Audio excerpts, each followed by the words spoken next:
Sometimes it takes just one moment of courage to turn an entire life upside down. Young Thomas never thought his voice would carry weight until he heard the general director of a large company praying for a miracle. In an office on the 30th floor, a drama unfolds. The company Cover & Sons stands on the brink of collapse. Hundreds of thousands have been invested in a project that failed. Nobody knows how to move forward. Thomas is just the son of Miroslav, a janitor. He cleans offices every evening. But his father taught him one thing: never give up and always look for the simple path. Now he stands at the door and has an answer. Should he speak or stay silent? His words could save thousands of employees. Before we return to the story, write to us in the comments where you are watching from. If this story touched you, give it a like and subscribe. Tomorrow I have something extraordinarily special prepared for you. The morning air carried the scent of old books and floor polish, a combination that had defined Thomas's childhood for as long as he could remember. He sat at the small kitchen table in their apartment on Maple Street, watching his father Miroslav methodically butter a piece of bread, the same ritual they had shared for 28 years. The apartment was modest, 3 rooms on the second floor of a building that had seen better days, but it was clean and filled with the kind of warmth that comes not from expensive furnishings, but from genuine love and respect between 2 people who had weathered storms together. Miroslav was 62 years old, his hands marked by decades of honest work, his back slightly bent from years of pushing mops and carrying supplies through endless hallways. His face told a story of a man who had made peace with his life, who had accepted his place in the world without bitterness or regret. The lines around his eyes spoke of laughter, shared with his late wife, of pride in his children, of small joys found in simple moments. He wore his janitor's uniform with the same dignity another man might wear a tailored suit, because to Miroslav there was no shame in honest work, only in work left undone or done poorly. Thomas poured coffee for both of them, the cheap brand they could afford, but his father always drank it as if it were the finest blend. This morning routine was sacred to them, a quiet hour before the world demanded their attention, before Thomas would take the bus across town to the gleaming tower that housed Kovar and Sons, before Miroslav would walk 10 blocks to the elementary school where he had kept the floors shining for 37 years. They did not always talk during these mornings, but the silence between them was comfortable, the kind of silence that only exists between people who truly know each other. The kitchen window looked out over the street where children would soon gather for school, where neighbors would emerge for their daily routines, where life continued its steady rhythm regardless of individual struggles or dreams. Thomas watched a sparrow land on the windowsill, peck at invisible crumbs, then fly away. He envied its freedom sometimes, its lack of awareness about bills and responsibilities and the weight of unfulfilled potential. 5 years had passed since his mother died. Cancer had taken her slowly, painfully, draining not just her life but their savings, their hope, their sense of security. The medical bills had been crushing, a mountain of debt that still loomed over them like a dark cloud that refused to pass.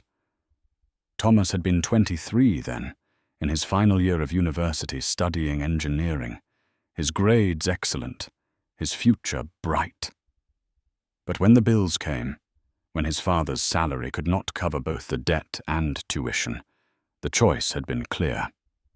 He left school 3 months before graduation, took a job with the cleaning company that serviced downtown office buildings, and quietly buried his dreams alongside his mother. His sister Eva had been 18 then, just starting medical school on a scholarship she had earned through sheer brilliance and determination. She was the hope of the family now, the one who would break free from the cycle of financial struggle, who would achieve what Thomas could not. He worked extra shifts when he could, sent money to help with her books and supplies, and never once mentioned his own abandoned education. She knew, of course, she had begged him to find another way, but he had smiled and told her some dreams were meant to be passed to the next generation. Miroslav finished his bread and reached across the table to place his weathered hand over his son's younger but equally work-worn one. They did not need words for this gesture. It said everything that needed saying. I am proud of you. I am sorry for what you sacrificed. I love you more than words can express. We will get through this together. Thomas squeezed back, his throat tight with emotion he would not voice, because men in their family had been taught that love was shown through action, not elaborate speeches. The apartment walls were decorated with simple things: a calendar from the local grocery store, a cross that had belonged to Thomas's grandmother, school photos of both children through the years, their mother's face smiling from a frame on the small bookshelf. No expensive art, no designer furniture, but every item carried memory and meaning. The couch was worn, but had held 3 generations. The dining table bore scars from homework sessions and family dinners. The rug was faded, but had cushioned the first steps of both children. Thomas's room was barely large enough for a single bed and a small desk, but he had lined one wall with books he collected from second-hand shops and library sales, engineering manuals, mathematics texts, books on architecture and design. They represented a life he had imagined for himself, a path he had prepared to walk. Now they gathered dust, but he could not bring himself to sell them or give them away. They were hope made tangible, even if that hope felt increasingly distant.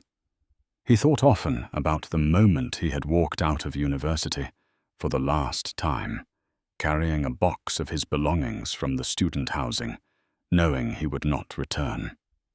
The weight of that box had been nothing compared to the weight of that decision.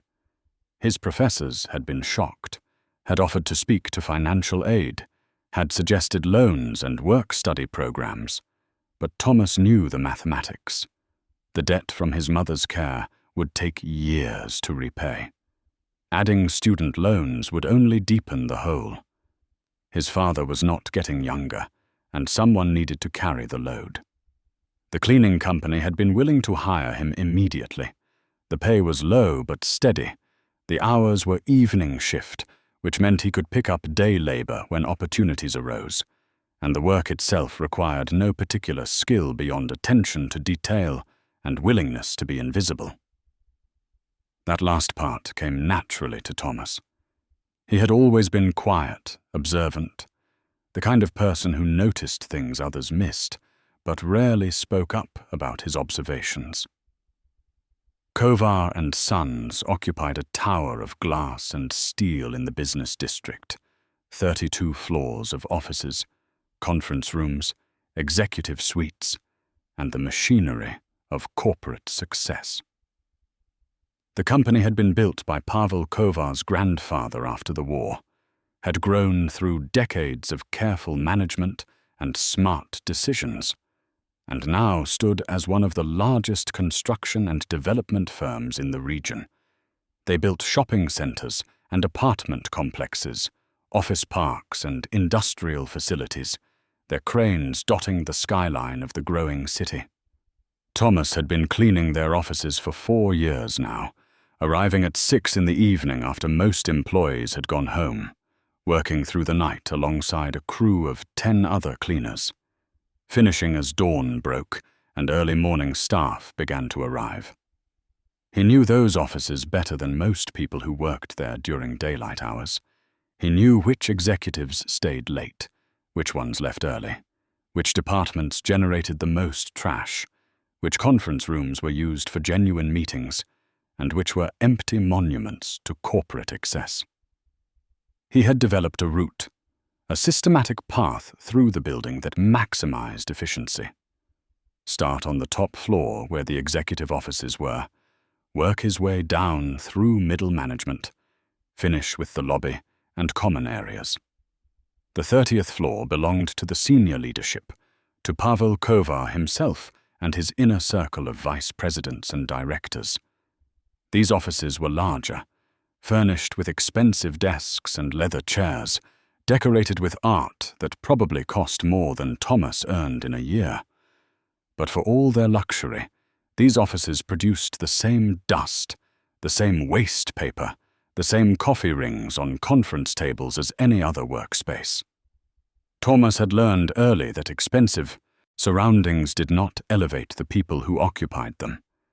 They were still human, still flawed, still struggling with problems that money alone could not solve. He had seen evidence of stress in these offices, had emptied trash cans filled with crumpled papers covered in calculations and crossed-out plans, had noticed the liquor bottles that appeared with increasing frequency in desk drawers, had observed the wear on faces in photographs that documented company history. Pavel Kovar was 45 years old, younger than his position might suggest, having taken control of the company at 32 when his father suffered a stroke. Thomas had seen him occasionally, usually leaving late or arriving very early, always moving with the purposeful stride of a man carrying heavy responsibility. He was tall, well-dressed, his hair prematurely grey at the temples, his face lined with the kind of stress that comes from making decisions that affect hundreds of lives. The company employed nearly 800 people directly, supported thousands more through subcontractors and suppliers, and served as an economic anchor for the entire region. When Kovar and Sons succeeded, families prospered, neighborhoods grew, the city thrived. When they struggled, the ripples spread far and wide. This was not abstract corporate drama. This was real life for real people, people like Thomas and his father, who depended on the stability of companies like this one. Recently, Thomas had noticed changes in the atmosphere on the 30th floor. More late-night meetings, more raised voices behind closed doors, more documents marked confidential, more tension in the air. He was trained to be invisible, to do his work without drawing attention or interfering with the business of the building, but he was also human, and humans notice patterns, sense trouble, feel the electricity that precedes a storm. 3 weeks ago, he had arrived for his shift to find the executive conference room still occupied at 7 in the evening. Unusual, but not unprecedented. He had moved to other areas, returned at 9 to find them still meeting, lights blazing, voices carrying into the hallway despite the heavy doors. He had cleaned nearby offices, emptied trash, vacuumed carpets, always aware of that ongoing meeting, of the tension it represented. At 11, they had finally emerged, a group of 6 men and 2 women, all senior leadership, all looking exhausted and worried. Pavel Kovar had been the last to leave, had stood in the conference room alone for 10 minutes, staring at papers spread across the table before finally gathering them into a folder and walking out. Thomas had entered to clean, had seen the whiteboard covered in numbers and timelines and question marks, had noticed the coffee cups and water bottles that suggested hours of difficult conversation, had felt the residue of stress that lingered in the air. This pattern had repeated several times since then, these late meetings, these worried faces, these signs of a company in trouble. Thomas did not know the details. He was not privy to financial reports or strategic plans, but he knew struggle when he saw it. He had lived it his entire life. The signs were universal. The tension in shoulders, the shortness of temper, the hollow look in eyes that had seen too many sleepless nights, the forced optimism that fooled no one. His father had taught him to respect other people's privacy, to do his work without gossip or speculation, to remember that everyone he met was fighting battles he knew nothing about. So Thomas cleaned in silence, kept his observations to himself, and tried not to think about what it might mean if Kovar and Sons failed. 800 jobs at risk, thousands more affected indirectly. Families like his own, barely hanging on, who would be pushed over the edge by one more piece of bad news. Eva called him every Sunday evening, their weekly ritual since she had moved to the capital city for medical school. She was in her 4th year now, excelling as always, already receiving offers for prestigious residencies. She talked about her classes and her patients, about the long hours and the emotional weight of caring for sick people, about her dreams of specializing in oncology because of their mother, because she wanted to fight the disease that had taken so much from their family. Thomas listened and encouraged and never mentioned his own exhaustion, his own deferred dreams, his own quiet desperation. She was the future. He was merely the foundation upon which that future was built. Sometimes late at night, pushing his cleaning cart through empty hallways, Thomas allowed himself to imagine a different life. In this imagined life, his mother had not gotten sick, or if she had, they had caught it early enough to treat successfully without financial devastation. In this life, he had finished his degree, had landed an engineering position with a firm like Kovar and Sons, had an office on one of these floors instead of a mop and bucket. In this life, he walked through these halls during the day, wore a suit and tie, contributed his intelligence to building something meaningful. In this life, his father could retire, could spend his final years resting instead of working, could enjoy grandchildren and hobbies and the peace earned through a lifetime of honest labor. But these were fantasies, and Thomas had learned the hard way that fantasies did not pay bills or heal wounds or change circumstances. Reality was this. He was 28 years old. He cleaned toilets and emptied trash for minimum wage. He lived in a small apartment with his aging father. He sent what money he could spare to his sister, and he would continue this life until something fundamental changed, which it almost certainly would not, because fundamental change required either luck or opportunity, and people like him received neither in sufficient quantities. The bus ride to work took 45 minutes, carrying him from the old neighborhood where he had grown up to the gleaming business district where money flowed like water. And success seemed to come easily to people who had been born into the right families, attended the right schools, made the right connections. Thomas was not bitter about this inequality. He was simply aware of it, accepted it as he accepted gravity or weather, as an immutable fact of existence that complaining about would change nothing.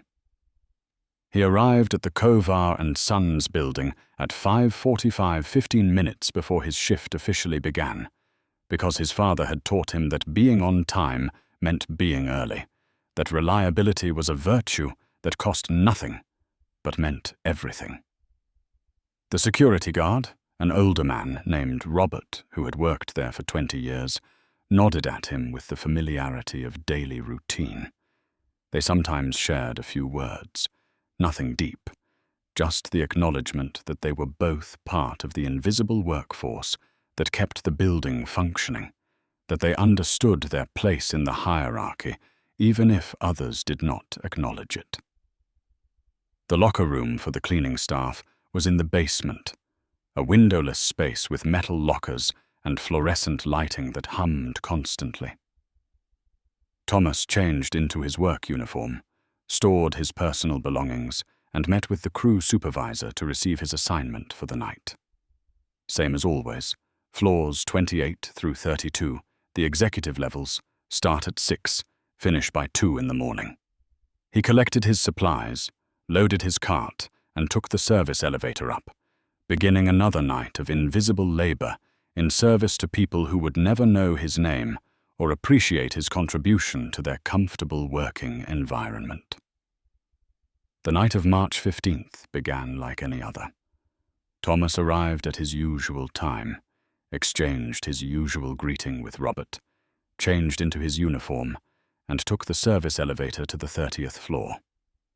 The building was quiet in that particular way that large spaces become when emptied of their daytime occupants, not silent exactly, but muted, with only the hum of ventilation systems and the distant sound of traffic from the street below. He began his routine on the 32nd floor, working methodically through the smaller offices before moving to the executive suite. It was just past 8 in the evening when he noticed the light still on in Pavel Kovar's office. This was unusual, but not unprecedented. Occasionally, executives worked late, and Thomas had learned to work around them, returning later to clean those spaces after they departed. He moved past the door quietly, intending to complete the rest of the floor and circle back.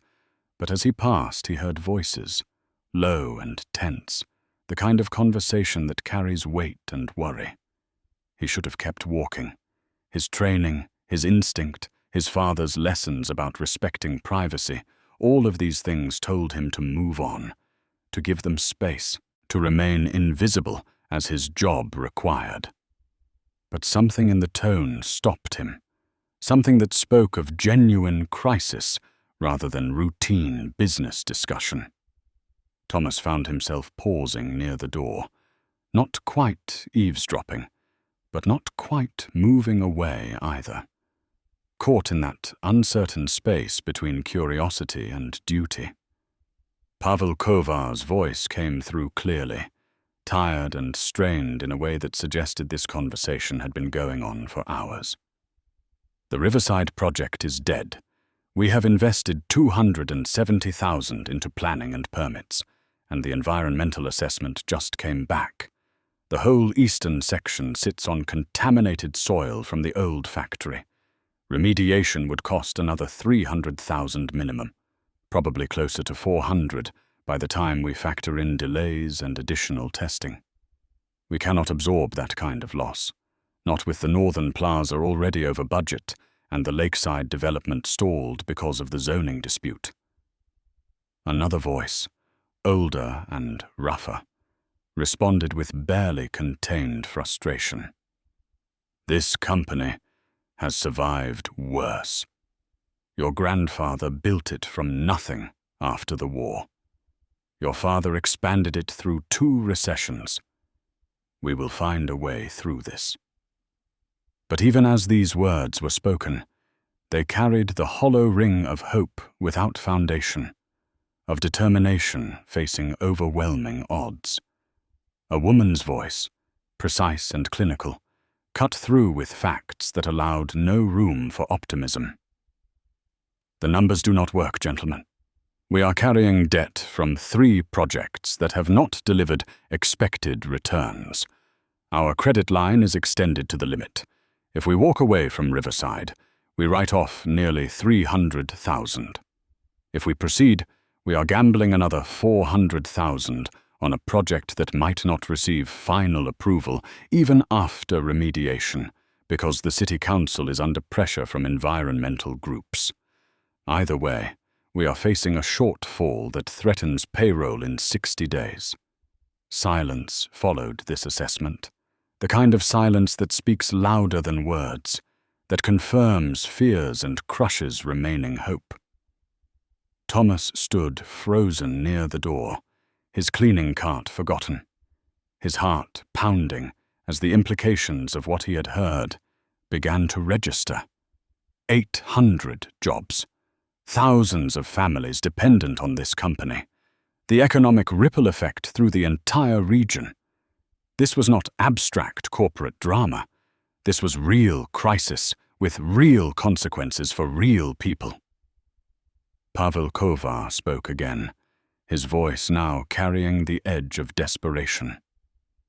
There has to be an option we are missing, some approach we have not considered.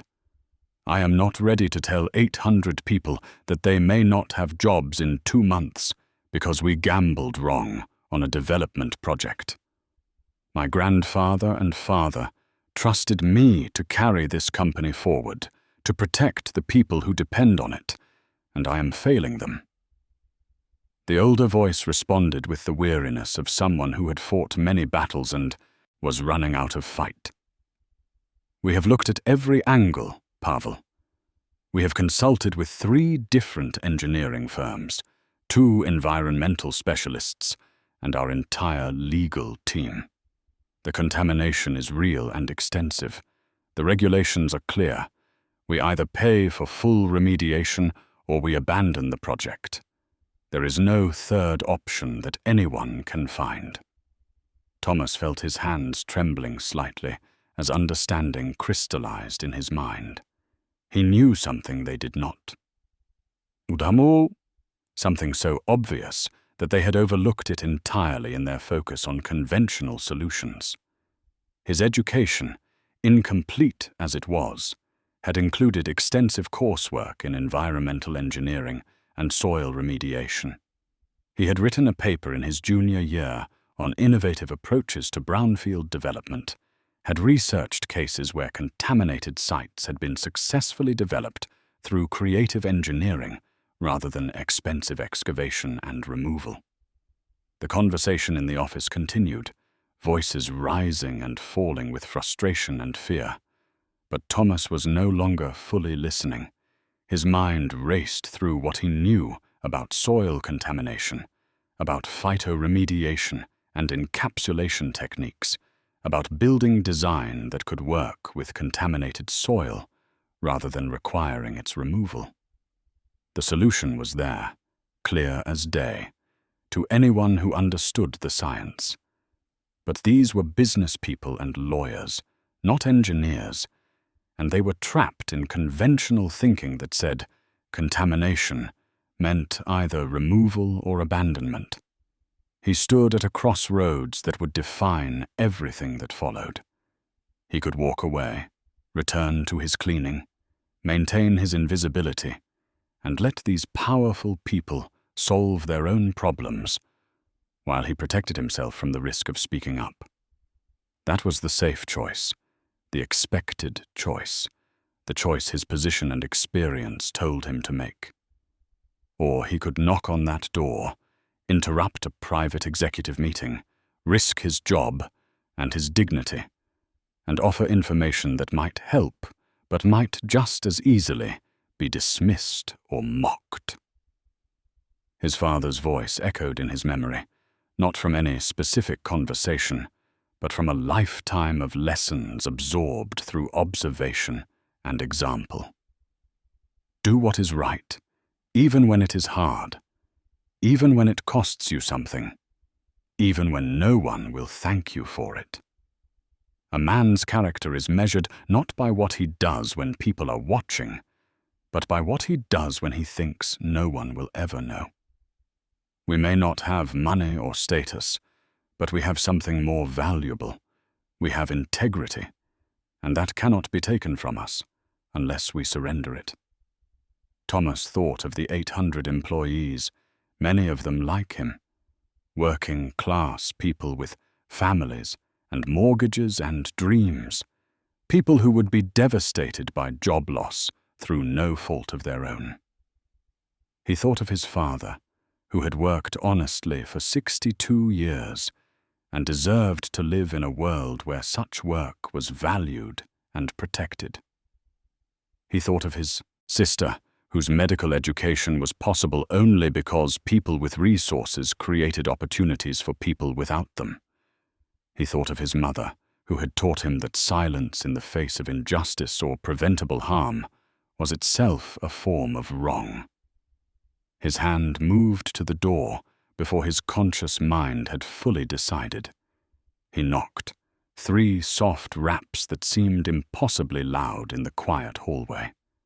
The conversation inside stopped abruptly. A moment of silence stretched out, and then Pavel Kovar's voice, now guarded and surprised, called out, asking who was there. Thomas opened the door slowly, carefully, his heart hammering so hard he was certain they could hear it.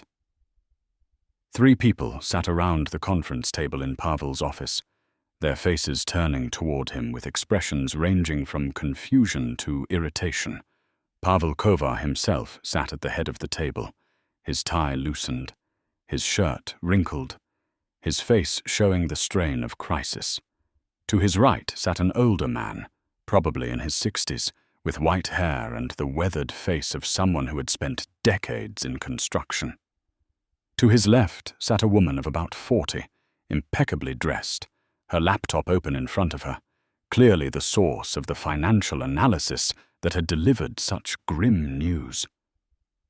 Thomas stood in the doorway, acutely aware of his cleaning uniform, his work-worn shoes, his complete lack of belonging in this space. The older man's face hardened with immediate displeasure at the interruption. "This is a private meeting. The cleaning can wait until we are finished." His tone carried the automatic dismissal of someone who had never questioned the hierarchy that placed him above service workers. But Thomas had committed now, had crossed the line from invisible observer to active participant, and backing out would accomplish nothing except confirming his own cowardice. He swallowed hard, steadied his voice, and spoke words that would change everything. "I apologize for interrupting, sir, but I could not help overhearing your discussion about the Riverside project and the contaminated soil. I believe there may be a solution you have not considered."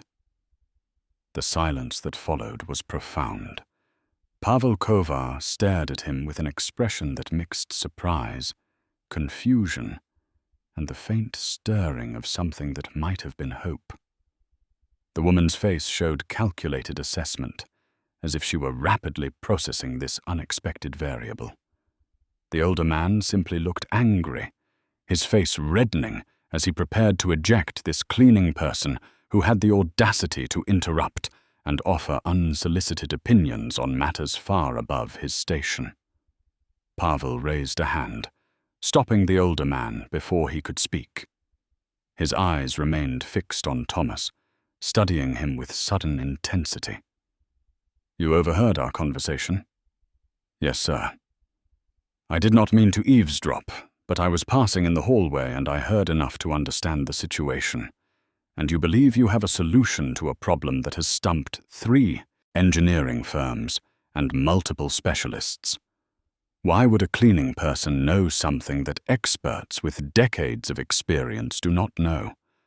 The question was not mocking exactly, but it carried skepticism that was entirely reasonable given the circumstances. Thomas felt his face flush, but held his ground. "Because sometimes the answer requires a different perspective, sir. I studied environmental engineering at the university before I had to leave school. I am familiar with alternative approaches to brownfield development that do not require complete soil removal.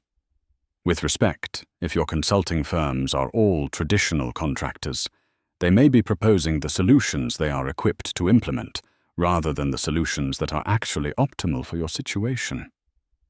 The older man started to object again, his voice sharp with dismissal. But Pavel silenced him with another gesture. The woman leaned forward slightly, her analytical mind clearly engaged despite her doubts. "What kind of alternative approaches?" Thomas took a breath, organizing his thoughts, calling up knowledge from classes taken years ago but never forgotten. Phytoremediation using specific plant species that can absorb and neutralize certain contaminants over time, combined with engineering controls that isolate the contaminated soil from building foundations and from any groundwater connection. For a commercial development like Riverside, You could design the structures on deep pier foundations that bypass the contaminated layer entirely. Use the ground level for parking or landscaping with remediation plantings, and build your actual commercial space on elevated platforms or second floor and above. The contamination would be addressed over time naturally, while you proceed with development immediately at a fraction of the cost of excavation and removal. He could see their minds working, processing this information, considering possibilities they had not imagined. Pavel leaned back in his chair, his expression shifting from skepticism toward something more complex.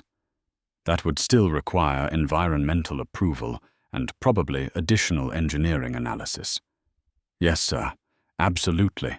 I am not suggesting you bypass any regulations, only that you might present the environmental agency with a creative solution that addresses their concerns while making the project financially viable.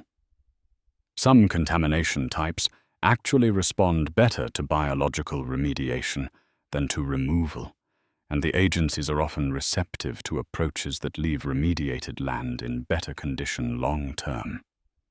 The woman was already typing on her laptop, presumably searching for information to verify what Thomas had said.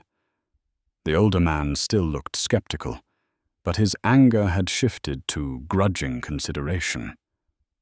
Where did you say you studied engineering? State University, sir. I completed 3 years before I had to withdraw for family reasons.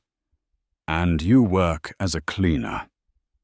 Her tone was not judgmental, merely curious, trying to reconcile the contradiction of a person with technical education performing manual labor. Thomas felt the familiar shame that accompanied questions about his circumstances, but he answered honestly, because dishonesty would serve no purpose now. My mother became ill with cancer during my final year.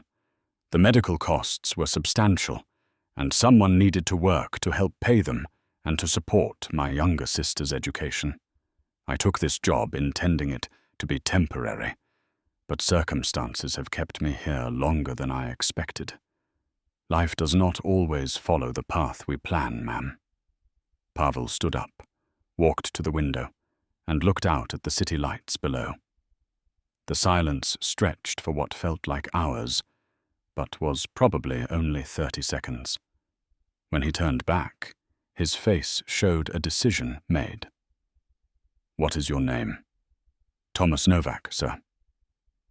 Well, Thomas Novak, I am going to ask you something unusual. Can you come back here tomorrow evening, same time, with whatever information you can gather about this phytoremediation approach and how it might specifically apply to our Riverside site? I will have our chief engineer here, and we will listen to what you have to say in detail. If what you are suggesting has merit, if it might genuinely offer us a path forward, then we need to explore it seriously and quickly. Thomas felt dizzy with a mixture of fear and hope and disbelief. Yes, sir, I can do that. I will put together everything I can find and present it as clearly as possible. Pavel nodded, then did something unexpected. He extended his hand across the desk. Thank you for having the courage to speak up. Many people in your position would have walked away and said nothing, would have protected themselves rather than risk trying to help. That took integrity, and I respect that, regardless of how this turns out. Thomas shook his hand, feeling the firm grip of a man who had been raised to judge people by their character rather than their circumstances, and then he backed out of the office, his mind already racing ahead to everything he would need to research and prepare in the next 24 hours. As the door closed behind him, he heard the woman's voice, cautious but intrigued, saying that preliminary search results suggested the approach Thomas described was indeed used in similar situations and that it merited serious investigation. He returned to his cleaning cart, but his hands shook so badly that he had to stop and lean against the wall for a moment. What had he just done? He had inserted himself into corporate affairs far above his station, had offered technical advice to executives and engineers, had put himself in a position where failure would be spectacularly visible and humiliating. But he had also potentially offered a lifeline to 800 families, had used knowledge that would otherwise remain dormant and wasted, had taken a risk that might change everything. The rest of his shift passed in a blur. He cleaned mechanically, his mind elsewhere, already composing the presentation he would need to deliver, already worrying about whether his knowledge was sufficient, whether he had overestimated his understanding, whether he had made a terrible mistake that would cost him not just his job, but his dignity and any remaining sense of self-worth. By the time his shift ended at 2 a.m, he had filled 3 pages of his small notebook with research questions and presentation points, and he knew he would not sleep at all in the hours ahead. Thomas arrived home at 3 a.m. to find his father still awake, sitting in his usual chair with a book open on his lap, though Miroslav's eyes showed he had been dozing rather than reading. The old man looked up as his son entered, immediately sensing something different in Thomas's demeanor, some mixture of excitement and anxiety that had not been there when he left for work. "You look like a man who has just seen either a ghost or an opportunity. Which is it?" Thomas sat down heavily on the couch, suddenly exhausted, but too wound up to consider sleep. He told his father everything: the overheard conversation, the decision to knock on that door, the presentation he had been asked to prepare, the terrifying possibility that he might actually have a chance to use his education for something meaningful. Miroslav listened without interruption, his weathered face showing no judgment, only careful attention and the kind of wisdom that comes from decades of observing human nature in all its complexity. When Thomas finished, his father was quiet for a long moment, and then he spoke with the measured deliberation of someone who understood the weight of what was at stake. "You did the right thing, son. Not the safe thing, not the easy thing, but the right thing. That is all any man can do when faced with a choice between comfort and conscience. Now you must follow through, prepare as well as you possibly can, and accept whatever outcome results. If they listen and your ideas help, then you will have done something good for many people. If they dismiss you, then at least you will know you tried, and that knowledge has value even if no one else recognizes it." But Thomas could hear the concern beneath his father's supportive words, the worry about what might happen if this gamble failed, if his son's brief moment of visibility ended in humiliation or job loss. They could not afford for Thomas to lose his income, modest as it was. Ava's education depended on his contributions. The apartment rent and their basic expenses consumed nearly everything they earned. There was no safety net, no savings to fall back on if things went wrong. The risk Thomas had taken was not just personal. It affected the entire family's precarious stability. Sleep proved impossible. Thomas lay in his narrow bed, watching the ceiling as dawn light gradually filled his small room, his mind churning through everything he needed to research and organize. At 6 a.m, he gave up on rest, made coffee, and opened his laptop, the 5-year-old machine that ran slowly but still functioned well enough for basic tasks. He began searching for academic papers on phytoremediation, case studies of brownfield development, environmental regulations specific to their region, anything that would help him build a credible presentation. The public library opened at 9, and Thomas was waiting at the door when the librarian arrived. He spent the next 6 hours in the reference section, pulling books on environmental engineering, copying relevant pages, taking detailed notes, building a foundation of information that would support his suggestions. The head librarian, a woman named Margaret, who had known him since childhood, noticed his intense focus and brought him coffee and a sandwich around noon, asking no questions but offering quiet encouragement through her kindness.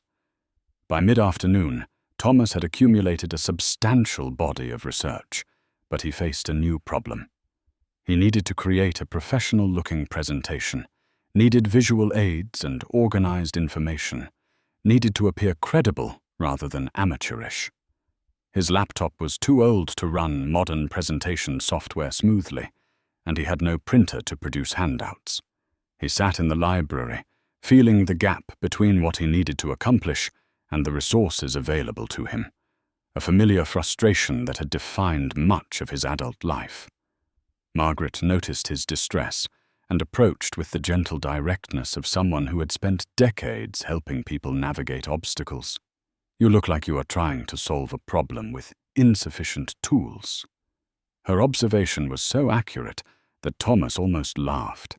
He explained his situation, careful not to reveal confidential details about the company's troubles, but making clear that he had an important presentation to prepare and lacked the technology to do it justice. She disappeared into her office and returned 5 minutes later with a key. "The library has 2 computers in the study room that are reserved for community use, better machines with updated software, and a color printer.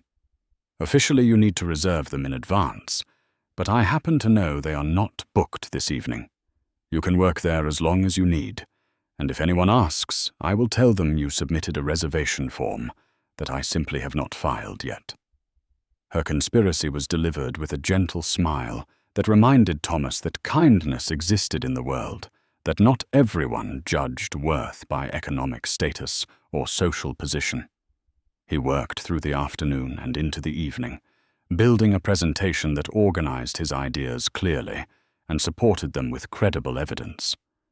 He created diagrams showing how pier foundations could bypass contaminated soil, charts comparing remediation costs between excavation and phytoremediation, timelines that demonstrated how biological approaches could achieve acceptable contamination reduction within regulatory frameworks. The work absorbed him completely, pulling him back into the intellectual engagement he had missed desperately since leaving university, reminding him of the satisfaction that came from applying knowledge to solve real problems.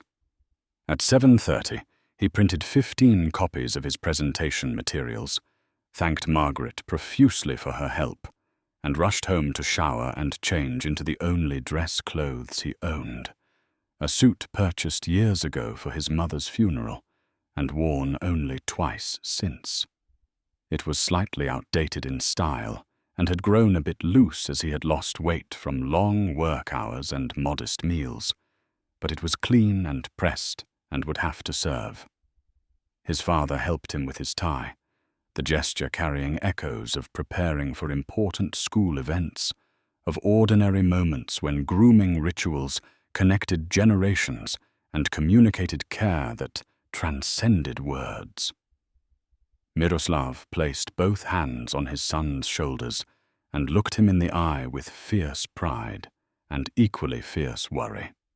"Remember who you are, where you come from, and what you know. You have earned the right to speak through years of study and through the sacrifice you made to support this family. Do not let anyone make you feel small because of the work you do to survive. If they have wisdom, they will recognize your value. If they do not, then the failing is theirs, not yours." Thomas arrived at the Kovar building at 8:15, early enough to settle his nerves, but not so early that he appeared desperate or overeager. Robert, the security guard, did a double take when he saw Thomas in a suit rather than his cleaning uniform, and his expression showed both surprise and something like approval. He directed Thomas to the 30th floor conference room, a space Thomas had cleaned dozens of times, but never entered as anything other than service staff. The elevator ride felt interminable. Thomas clutched his presentation materials and tried to control his breathing, tried to remember everything he had prepared, tried to silence the voice in his head that kept insisting he was about to make a spectacular fool of himself in front of people who would laugh at his presumption. When the doors opened, he stepped into the hallway on unsteady legs and walked toward the conference room where his future, whatever form it might take, was waiting. Pavel Kovar was already there, along with the woman from last night, whose name Thomas learned was Helena Marak, the company's chief financial officer. Also present was a man of about 50, with the practical appearance of someone who worked with concrete and steel rather than spreadsheets. This was evidently the chief engineer Pavel had mentioned. 2 other people sat at the table, a younger man with a laptop who was apparently there to take notes, and an older woman who introduced herself as the company's legal counsel. Pavel stood and shook Thomas's hand, a gesture that immediately established a tone of professional respect rather than hierarchical condescension. "Thank you for coming, Thomas, and for putting together information on short notice. Let me introduce everyone properly. Helena you met last night. She manages our finances and keeps us honest about what we can and cannot afford. This is Karel Dvorak, our chief engineer, who has been with the company for 28 years and has probably forgotten more about construction than most people ever learn. Anna Svoboda handles our legal affairs, and Martin here will document our discussion for the record. We are listening with open minds because, frankly, we need solutions, and we are not too proud to consider ideas from unexpected sources." The introduction was gracious and set Thomas somewhat at ease, though his heart still hammered as he moved to the front of the room and began distributing his presentation materials. He had prepared brief remarks as an opening, trying to establish credibility without appearing arrogant, trying to acknowledge his unusual position without being overly apologetic about it. "Members of the leadership team, thank you for giving me this opportunity to present an alternative approach to the Riverside Development Challenge. I understand this is an unconventional situation, having someone with my background and current position offering technical advice, but I hope you will evaluate these ideas based on their merit rather than their source." Karel the engineer interrupted, not unkindly but directly. "Pavel has explained your educational background, and I have no problem learning from anyone who has studied the relevant subjects. But I need to be clear about something from the start. This company cannot afford to pursue approaches that sound good in theory, but fail in practical application. We need solutions that will satisfy environmental regulators, that can be implemented within our budget and timeline constraints, and that will not expose us to additional liability down the road. If what you are proposing meets those criteria, then I am genuinely interested. If it is academic speculation without real-world grounding, then we are wasting time we do not have." His bluntness was actually helpful, cutting through social niceties to establish clear expectations. Thomas nodded, appreciating the direct communication. "I understand completely, sir, and everything I am proposing is based on documented case studies where similar approaches have been successfully implemented and approved by regulatory agencies. I am not suggesting experimental techniques, only proven methods that may not have been considered because they fall outside traditional construction engineering." He walked them through his presentation systematically, starting with a clear explanation of phytoremediation as a biological process, showing peer-reviewed research on its effectiveness for the types of contamination present at the Riverside site, based on the environmental reports that were presumably public record. He then presented the engineering controls, the pier foundation system that would create physical isolation between building structures and contaminated soil, the water management systems that would prevent any groundwater contamination, the monitoring protocols that would document remediation progress over time. Karel asked detailed technical questions, probing the feasibility of construction methods, challenging assumptions about soil-bearing capacity and foundation design. Thomas answered as thoroughly as he could, occasionally acknowledging the limits of his knowledge, but always directing attention to the documented case studies where similar challenges had been successfully addressed. Helena focused on cost implications, pushing for specific numbers, questioning whether the savings compared to excavation were real or illusory once all factors were considered. Thomas had anticipated this line of inquiry and had prepared comparative cost analyses based on industry-standard pricing for excavation, disposal, and replacement soil versus the costs of specialized foundation systems and remediation plantings. The numbers were estimates, and he acknowledged this freely, but they suggested potential savings of $200,000 or more, enough to make the project viable where complete remediation made it impossible. Anna, the legal counsel, raised concerns about regulatory approval, about whether environmental agencies would accept this alternative approach, about potential liability if the remediation proved less effective than promised. These were legitimate worries, and Thomas addressed them by citing specific cases where agencies had not only approved but encouraged biological remediation approaches, recognizing that they often produced better long-term outcomes than removal and replacement.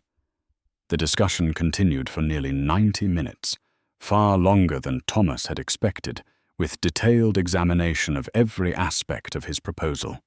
He could feel fatigue setting in, could sense his answers becoming less crisp, but he pushed through, drawing on reserves of determination built through years of managing exhaustion. Finally, Pavel called a halt, suggesting they needed time to digest the information and consult with their environmental specialists before making any decisions. Carol surprised Thomas by standing and extending his hand. This was good work, son. Thorough research and practical thinking. I'm not ready to say we will definitely pursue this approach. We need to verify everything with our own experts and crunch the real numbers, but you have given us a genuine alternative to explore, and that is more than we had yesterday. Whether you realize it or not, you may have just saved this company and a lot of jobs. That is not nothing. Pavel walked Thomas to the elevator, and as they waited for it to arrive, he spoke quietly. Regardless of how this specific situation resolves, you have demonstrated capabilities that are being wasted in your current position. I do not know yet what we can do about that, if anything, but I want you to know it has been noticed and it matters. Continue your regular work schedule for now, but check in with Helena tomorrow evening. We should have preliminary feedback from our consultants by then about whether this approach is viable. The elevator doors opened, and Thomas stepped inside, his mind reeling from everything that had just happened. As the doors closed, he saw Pavel still standing in the hallway, looking thoughtful and perhaps slightly hopeful for the first time since this crisis had begun. Thomas rode down to the basement level, changed back into his cleaning uniform, and began his regular shift, pushing his cart through familiar hallways, while his thoughts remained in that conference room where his life might have just shifted onto a different trajectory, though it was far too early to know for certain. The next day passed with agonizing slowness. Thomas tried to maintain his normal routine, breakfast with his father, a few hours of restless sleep, then waking in the early afternoon to the sound of children playing in the street below.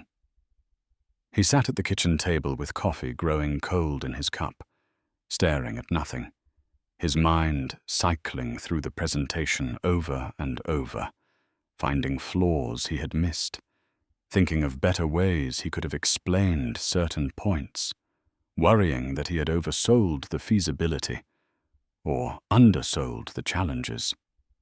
Miroslav watched his son with the quiet concern of a parent who knows when to speak and when to simply be present. Around 4 in the afternoon, he finally broke the silence. You cannot control what happens next. You did your best with the information and time available.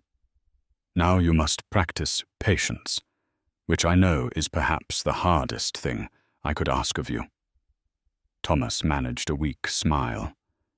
You are right, of course, but knowing something intellectually and feeling it emotionally are very different things. What if I missed something critical? What if their consultants find errors in my research? What if I have raised hopes that cannot be fulfilled? His father reached across the table and gripped his hand firmly. Then you will have tried and failed, which is still better than never trying at all. But I do not think you failed, son. I saw your face when you came home last night. You were exhausted, but also alive in a way you have not been since you left university. Whatever happens with this company situation, you have remembered what it feels like to use your mind for something beyond survival. That has value, even if nothing else comes from it. The words were meant to comfort, but they also highlighted how much Thomas had lost in these years of manual labor, how much of himself he had set aside to meet immediate necessities. He had become so focused on getting through each day, on meeting obligations and paying bills, that he had forgotten what it meant to engage with work that challenged and excited him. The tour presentation had reopened that door, had reminded him of possibilities he had tried to stop thinking about, because thinking about them hurt too much. At 5:30, he prepared for work with more than usual care, showering thoroughly and shaving closely as if preparing for something more significant than cleaning offices. His father noticed but said nothing, only nodded approval as Thomas left the apartment. The bus ride to the business district felt longer than usual, every stop seeming to take an eternity, time moving with the sluggish resistance of honey in winter. He arrived at the building 15 minutes early and went through his usual routine of checking in with Robert, changing into his uniform, collecting his supplies. But tonight, there was an undercurrent of anticipation that made ordinary actions feel strange, as if he were playing a role in a production where the script had suddenly changed, but he was still performing the old version. He took the service elevator to the 30th floor and began his cleaning route, working mechanically while his attention remained fixed on the clock, waiting for evening to deepen enough that Helena might arrive with news. At 7:15, he saw her emerge from the elevator, still dressed in the business attire of daytime work, carrying her ever-present laptop case. She spotted him almost immediately and gestured for him to follow her to one of the smaller conference rooms. Her expression was professionally neutral, revealing nothing about whether the news she carried was positive or negative, and Thomas felt his stomach clench with anxiety as he pushed his cleaning cart to the side and followed her down the hallway. She closed the conference room door behind them and gestured for him to sit, an invitation that felt simultaneously respectful and slightly surreal given their respective positions in the company hierarchy. Thomas, I wanted to give you an update on where things stand. We sent your presentation materials to 3 environmental consultants yesterday, along with the full site assessment reports for Riverside. We also had Carl and his engineering team review the structural concepts you proposed. The feedback has been interesting and, frankly, better than I expected. She opened her laptop and pulled up what appeared to be a summary document. 2 of the 3 environmental consultants confirmed that phytoremediation combined with engineering controls is a viable approach for the contamination present at Riverside. They both noted that it would require careful design and ongoing monitoring, but they felt confident it could meet regulatory requirements. The 3rd consultant was more cautious, not dismissing the approach but recommending additional soil testing to better characterize the contamination before committing to a specific remediation strategy. Thomas felt hope rising, but tried to temper it, aware that viable did not necessarily mean the company would proceed. Helena continued her format, tone remaining businesslike. Carl's team reviewed the foundation concepts and believe they are technically sound, though they would need detailed engineering analysis to determine exact specifications. They estimated the cost for the specialized foundation system at roughly $150,000, which is significant, but still far less than the $300,000 to $400,000 for excavation and removal. When combined with the phytoremediation implementation, which they estimate at $30,000 to $40,000, we are looking at total remediation costs of approximately $200,000 compared to $400,000 for conventional approaches. The numbers made economic sense. That much was clear from Helena's presentation. But Thomas could see she was building toward something, that this briefing had a purpose beyond simply informing him of progress. She closed her laptop and looked at him directly. Here is where things get complicated. Pavel wants to move forward with this approach. He believes it offers us the best chance to make Riverside work financially, while still meeting our environmental obligations. However, implementing something this specialized requires expertises we do not currently have in-house. Carl is an excellent traditional construction engineer, but phytoremediation and the associated biological processes are outside his wheelhouse. Thomas began to understand where this conversation was heading, but remained silent, letting Helena continue. We need someone who understands both the engineering and the environmental science to oversee this project. Someone who can work with our contractors and consultants to ensure everything is implemented correctly. Someone who can interface with regulatory agencies to secure the necessary approvals. Pavel believes you could fill that role, and after reviewing your university transcripts, which we obtained with your permission, based on information you provided, I am inclined to agree. The offer hung in the air between them, transformative and terrifying in equal measure. Helena was not finished. This would be a contract position initially, 6 months with the possibility of permanent employment if things work out. The pay would be $48,000 annually, which I realize is modest for an engineering role, but reflects that you have not completed your degree. The position would include benefits, health insurance, and retirement contribution, and we would work with you to create a path toward degree completion if you are interested in pursuing that. You would need to give notice at the cleaning company, obviously, and you would be working directly with Carl and his team, as well as reporting to Pavel on project progress. Thomas felt dizzy. $48,000 annually was more than 3 times what he earned cleaning offices. Health insurance would be life-changing for his father, who had been stretching his medications to make them last longer.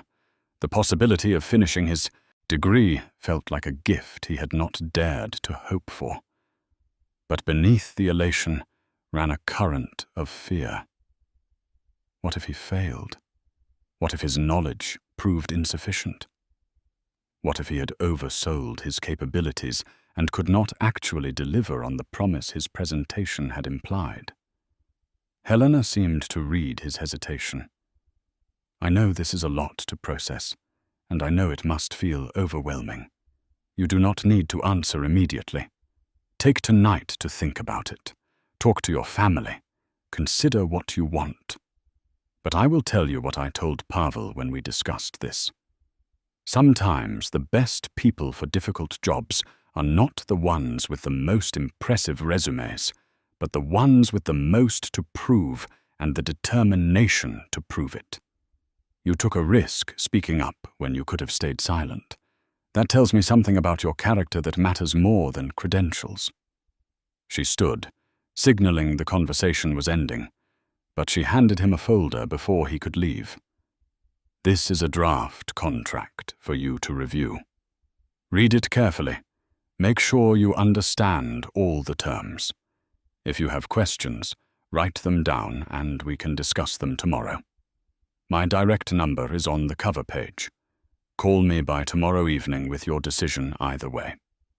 If you decline, there will be no negative consequences. You will continue in your current role, and we will find another way to staff this project. But I hope you will say yes, Thomas. I think you could do remarkable things here if given the opportunity. He took the folder with hands that trembled slightly, thanked her in a voice that sounded distant to his own ears, and walked back to his cleaning cart in a daze. The rest of his shift passed in a fog. He cleaned offices without seeing them, pushed his cart through hallways, while his mind spun through implications and possibilities and fears. 48,000 a year, health insurance, a path to completing his degree, the chance to work as an engineer, to use his education, to do something meaningful with his knowledge and abilities, but also the risk of failure, the pressure of expectations, the reality that he would be working alongside people with completed degrees and years of experience while he had only incomplete education and theoretical knowledge. He would be the youngest person in any meeting, the least credentialed, the one who had come from cleaning offices. Some people would resent his rapid rise, would look for reasons to dismiss him, would be waiting for him to fail so they could confirm their belief that opportunities should go to people with proper backgrounds and proper qualifications. He left work at 2 a.m. and rode the night bus home through empty streets, the folder Helena had given him clutched against his chest like a talisman. His father was asleep when he arrived, which was unusual. The old man typically waited up, but perhaps exhaustion had finally overcome him. Thomas sat in the dark kitchen and opened the folder, reading the contract by the dim light filtering in from the street. The terms were clear and fair. 6-month contract, salary paid bi-weekly, health insurance effective immediately, retirement contribution of 3%, matching up to 6% of salary, 2 weeks paid vacation, prorated for the contract period. Responsibilities outlined in detail, expectations clearly stated, termination clauses that protected both parties. It was a legitimate professional offer, the kind of contract that represented a doorway into a completely different life. He read it 3 times, absorbing every word, looking for catches or hidden problems, finding none. This was real. This was possible. This was terrifying. He thought about his mother, about how proud she would have been to see him getting this chance, about how she had always believed he was capable of more than circumstance had allowed. He thought about Eva, who would finally have a brother working in a professional role she could mention without embarrassment to her medical school friends. He thought about his father, who could perhaps retire a few years earlier than the grim calculations had suggested, who could rest knowing his son had found stable, respectable work. But mostly he thought about himself, about the young man who had left university with such hope, about the years since then spent in a kind of suspended animation, about the dreams he had carefully packed away in boxes in the back of his mind, where they could not hurt him with their impossibility. This offer was unpacking those boxes, dusting off those dreams, asking him to risk hoping again after he had learned the hard way that hope was dangerous for people in his position. Dawn was breaking when Miroslav emerged from his bedroom, moving slowly as he always did in the morning, his joints stiff from decades of physical labor. He found his son, still sitting at the kitchen table, the contract spread out before him, and he needed only one look at Thomas's face to know something significant had happened. "They have offered you a position. It was a statement rather than a question, spoken with the certainty of a parent who knows their child so well that major life changes are visible in subtle shifts of expression and posture. Thomas nodded, unable to speak for a moment, and then the whole story came tumbling out. The positive feedback from consultants, the recognition of his idea's value, the contract offer, the salary that seemed impossibly generous after years of poverty wages, the opportunities it represented, the fears it triggered. Miroslav listened without interruption, his weathered face showing emotions that were complex and deep, pride mixed with concern, happiness shadowed by worry about whether his son was truly ready for this leap. When Thomas finished, his father was quiet for a long time, and when he finally spoke, his words were measured and wise. You are afraid of failure, which is natural and human. But you are also afraid of success, which is more dangerous. You have lived so long with limited expectations that the possibility of actually achieving something feels unreal, feels like it must be a mistake or a trick. But it is not a mistake, son. You earned this through your knowledge and your courage. The question is not whether you deserve it. The question is whether you are brave enough to accept it. The old man stood and walked to the window, looking out at the street where he had watched his children grow, where ordinary life had unfolded in all its beauty and hardship. I have worked as a janitor for nearly 40 years. I have never been ashamed of that work, because all honest work has dignity. But I have also never pretended it was what I dreamed of as a young man. I had different aspirations once, different possibilities that circumstances eliminated. I made peace with that, because I had to, because I had a family to support, and peace was necessary for survival. But I do not want that for you. He turned back to face Thomas, and his eyes were bright with unshed tears. If you turn down this opportunity because you are afraid, I will still love you, and I will not judge you because fear is a reasonable response to risk. But I will be sad for you, sad that you let fear make your decisions, sad that you chose safety over possibility. Your mother and I sacrificed many things so you and Eva could have chances we did not have. Honor those sacrifices by being brave enough to take the chances when they come. The words hit Thomas with the force of absolute truth. His parents had given up so much, had worked so hard, had endured so many indignities and hardships, all to give their children opportunities for better lives. Refusing this offer, because he was afraid, would not just be a personal failure. It would be a betrayal of everything they had worked for, everything they had believed about his potential. He owed it to them, to his mother's memory and his father's endless faith. To be brave enough to try, he picked up the contract and read it one more time, but now he was reading it as something he would accept rather than something he was considering. The fear had not disappeared. It would probably never fully disappear, but it was no longer the deciding factor. He would call Helena that evening and accept the position. He would give notice at the cleaning company, probably with minimal regret from supervisors who had never seen him as anything more than a warm body to push a mop.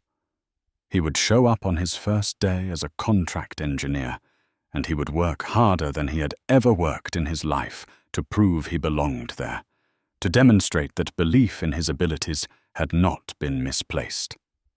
His father saw the decision in his face and smiled, a smile of such pure joy and pride that Thomas felt his throat tighten with emotion. The old man pulled him into a hug, neither of them speaking, both understanding that this moment represented a turning point, not just for Thomas, but for the entire family. When they separated, Miroslav returned to his morning routine of making breakfast, But there was a lightness in his movements that had been absent for years, as if some heavy burden he had been carrying had finally been set down. Thomas's first day as a contract engineer began with a profound sense of displacement, as if he had stepped through a doorway into a parallel version of his life where everything looked familiar, but felt fundamentally different. He arrived at the Kovar building at 7:30 in the morning, earlier than his start time required, dressed in the same suit he had worn for his presentation, carrying a leather briefcase his father had purchased for him the day before from a second-hand shop. The briefcase was old but well maintained, its worn surface speaking of decades of professional use by someone who had cared for their belongings, and Miroslav had presented it with the solemnity of passing down a family heirloom. Robert barely recognized him in professional attire during daylight hours, and the security guard's double-take was followed by a wide smile and a handshake of genuine congratulation. "I heard about your new position. Good for you, son.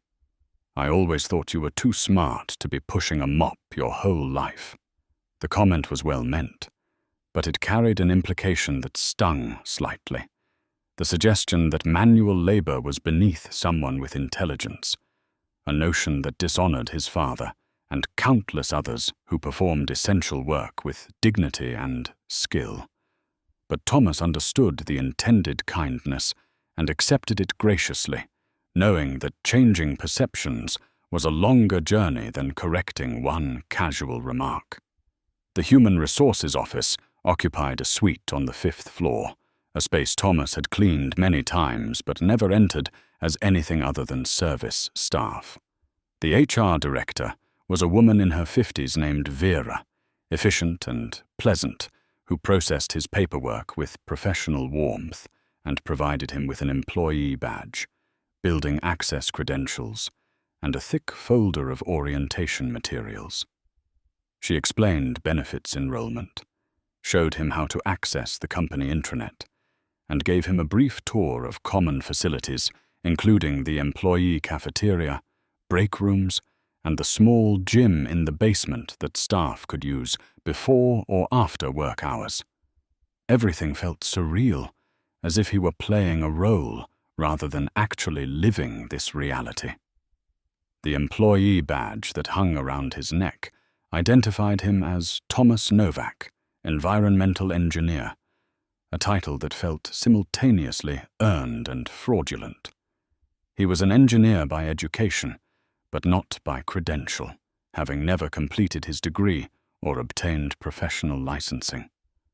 The imposter sensation that had worried him during the decision process now manifested as a constant low-level anxiety, a voice in his head questioning whether he truly belonged in these spaces, whether at any moment someone would realize a mistake had been made and escort him back to his proper place in the basement with the mops and cleaning supplies. Vera delivered him to Karol's office at 9 o'clock, and the chief engineer greeted him with a firm handshake and what appeared to be genuine welcome. "I have been with this company for 28 years, and I have seen a lot of people who come through these doors, but I have never seen anyone make an entrance quite like yours. You have given us hope when we badly needed it, and now comes the harder part, turning that hope into reality. I will not lie to you. This will be challenging work, and some people will be skeptical of you because of your age and unconventional background. But I will support you as long as you are willing to work hard and ask for help when you need it." The direct communication was reassuring. Thomas appreciated clarity over false encouragement, preferred knowing exactly what challenges he would face rather than discovering them through unpleasant surprise. Karol explained the immediate work plan. Thomas would spend his first week reviewing all existing documentation on the Riverside project, site assessments, engineering studies, environmental reports, regulatory correspondence, everything that had been generated during the 18 months since Kovar and Sons had acquired the property. He would then work with Karel's team to develop detailed implementation plans for the phytoremediation and specialized foundation systems, plans that would need to be professional enough to submit to environmental agencies and municipal building departments. Karel introduced him to the engineering team, 6 people ranging in age from late 20s to early 60s with varying levels of experience and specialization. The reception was mixed. 2 of the younger engineers, both women close to his age named Petra and Lucas, seemed friendly and curious, asking questions about his environmental engineering background and expressing interest in the alternative approaches he had proposed. 3 of the older engineers were politely neutral, professional but reserved, clearly waiting to see whether he could actually perform before committing to acceptance or rejection. The 6th team member, a man in his 40s named Victor, made his skepticism immediately apparent. "So you are the cleaning guy who is going to save the company." His tone was not quite mocking, but carried enough edge to make his attitude clear. Victor had been with Kovar and Sons for 15 years, had worked his way up from field technician to senior structural engineer, and apparently felt that proper career progression mattered more than demonstrated knowledge. Karel shut down the comment quickly and firmly, reminding Victor that evaluating team members based on their contributions rather than their origins was non-negotiable. But the damage was done, the line had been drawn, and Thomas understood he had at least one person actively hoping for his failure. His workspace was a desk in the open engineering area, not a private office, but a functional space with a computer, phone, and filing cabinets. The desk had belonged to an engineer who had retired 6 months earlier, and no one had bothered to fully clear it out. So Thomas spent his first hour removing personal items and organizing supplies. The task was oddly comforting, a simple physical activity that required no complex thinking, a brief respite from the overwhelming newness of everything else.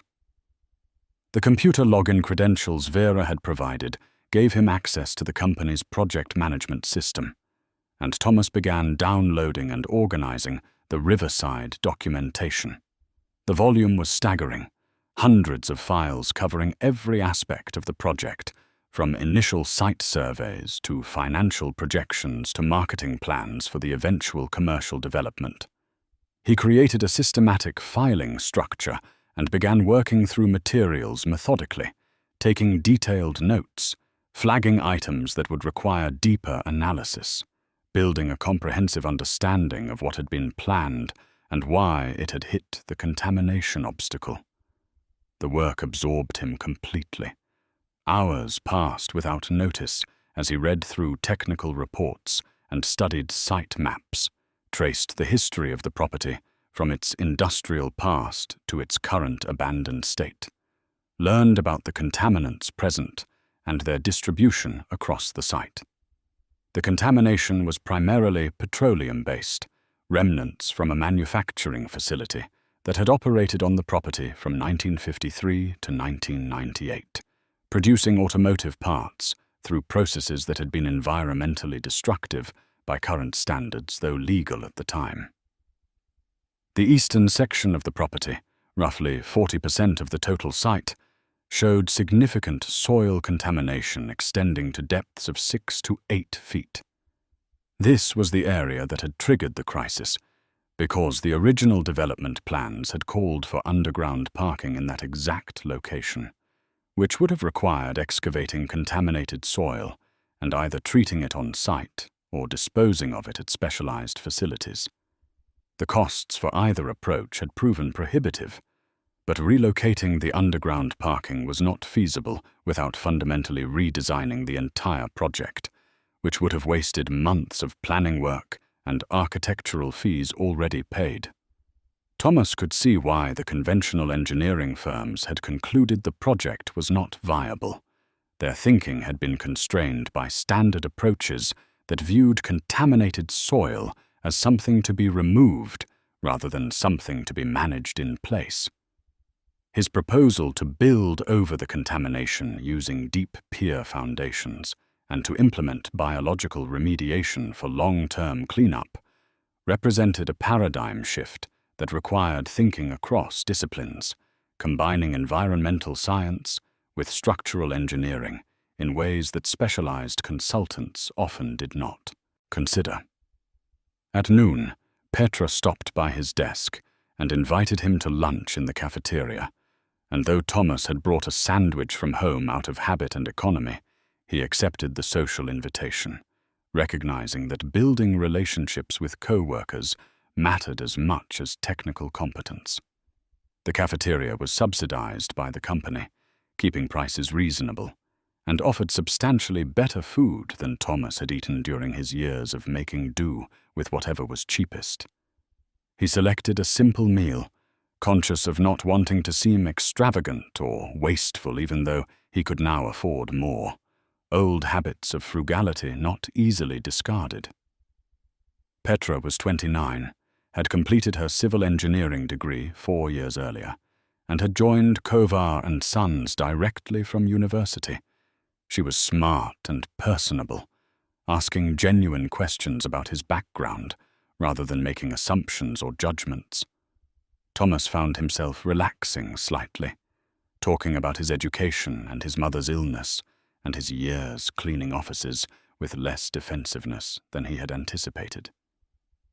Petra listened thoughtfully and then shared her own story, how she had been the first in her family to attend university, how her parents had worked factory jobs their entire lives, how she understood the weight of trying to honor family sacrifice through professional success. The conversation reminded Thomas that he was not alone in coming from modest circumstances, that others in this building had traveled difficult paths to reach professional positions. That background did not necessarily predict future trajectory. It was easy to look at people in suits and offices and assume they had always occupied such spaces, to forget that many had started elsewhere and worked their way up through determination and opportunity. Petra's openness about her own journey created a small sense of kinship that helped Thomas feel slightly less like an imposter and slightly more like someone who belonged. The afternoon brought his first real test. Karl called him into a conference room where Pavel and Helena were already seated, along with 2 people Thomas did not recognize. Pavel made introductions, explaining that these were representatives from the primary environmental consulting firm the company had hired to review Thomas's phytoremediation proposal. They had questions and wanted to discuss implementation details directly with the person who had developed the concept. The consultants were professionally cordial, but clearly skeptical, and they proceeded to probe every aspect of his proposal with detailed technical questions. What specific plant species would be used for remediation, and why were they appropriate for petroleum contamination?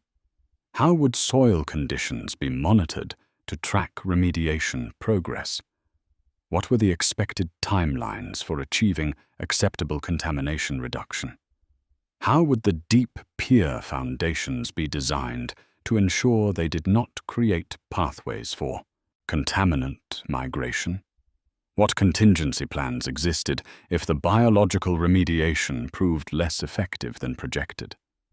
Thomas answered as thoroughly as he could, drawing on his research and his academic training, citing peer-reviewed studies and documented case examples, acknowledging uncertainties while maintaining confidence that the approach was sound. The consultants pushed back on some points, questioned his assumptions, pointed out potential complications he had not fully considered. The exchange was intense and at times uncomfortable, with Thomas acutely aware that his credibility was being tested not just by these consultants, but by Pavel and Helena and Karl, who were observing how he handled expert challenge. At one point, when pressed about monitoring protocols for soil contamination levels, Thomas had to admit that his knowledge of specific testing methodologies was limited, that this was an area where he would need to rely on environmental specialists with more practical field experience. The admission felt like failure, like confirmation that he was out of his depth, but Karl intervened with an observation that actually supported Thomas's position. What matters is that he recognizes the need for specialized monitoring and that he has proposed a framework that allows for it. We are not expecting him to be an expert in every technical discipline. We are expecting him to coordinate across disciplines and ensure that all necessary expertise is engaged. That is project management, not omniscience. The comment shifted the dynamic slightly, reframing Thomas's role from sole technical expert to coordinator and integrator of multiple specialties. The consultants seemed to accept this framing, and their questions became less about challenging his knowledge and more about understanding how he envisioned the various technical components working together. By the end of the 2-hour meeting, they had not committed to endorsing the approach, but they had agreed to develop a detailed implementation plan that addressed their concerns, with the understanding that Thomas would work closely with them throughout the process. After the consultants left, Pavel remained behind with Thomas and Karl. That was well handled. You held your ground when you were confident, and you admitted limitations when appropriate. Those are both important capabilities. This project is going to require you to work with a lot of specialists who know more than you do about their specific areas. Your job is not to know everything. It is to ask the right questions and to ensure that all the pieces fit together coherently. Based on what I just saw, I think you can do that. The validation helped, but Thomas remained aware that he had survived one test while many more lay ahead. He returned to his desk and continued working through Riverside documentation until 6 p.m, far past the end of his official work hours, but compelled by the need to absorb as much information as possible. When he finally left the building, emerging into the early evening air, he felt mentally exhausted in a way that physical labor had never produced, his mind stretched and challenged in ways it had not been since university. The bus ride home provided time to decompress, to process everything that had happened, to acknowledge both the success of surviving his first day and the recognition of how much more he needed to learn. He had been given an extraordinary opportunity, but that opportunity came with weight and responsibility and the very real possibility of failure. 800 jobs depended on the Riverside project succeeding. His own nascent career depended on proving he could deliver results rather than just theoretical proposals. The stakes were high and getting higher with each passing day. His father was waiting with dinner, a modest meal of chicken and vegetables that tasted extraordinary after a day of intense mental effort. Miroslav asked how it had gone, and Thomas found himself talking for nearly an hour, downloading the entire experience, seeking not advice exactly, but the comfort of sharing with someone who loved him unconditionally and would listen without judgment.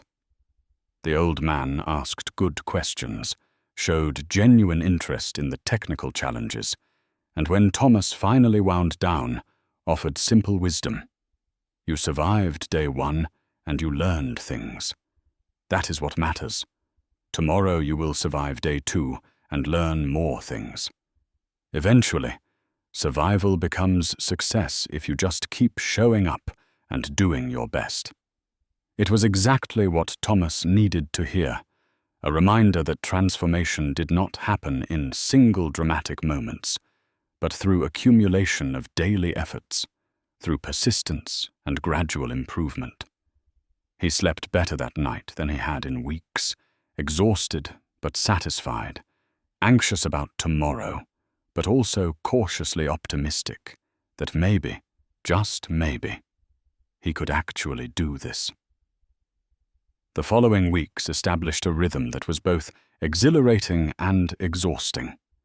Thomas arrived early each morning, often the first person in the engineering department, and stayed late most evenings, driven partly by necessity to compensate for his incomplete education, and partly by genuine engagement with work that felt meaningful. The Riverside project consumed most of his attention, but he also found himself drawn into other aspects of the company's operations, learning how construction projects moved from concept to reality, how multiple disciplines coordinated their efforts, how regulatory requirements shaped design decisions. Petra became an informal mentor and friend, patiently explaining company procedures and unwritten rules that no orientation manual covered. She showed him how to navigate the project management software efficiently, introduced him to key people in other departments, and warned him about office politics he might otherwise have stumbled into blindly.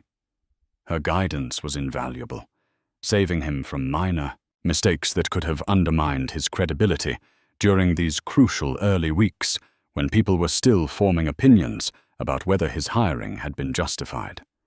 Victor remained openly skeptical, making comments that walked the line between professional criticism and personal dismissal.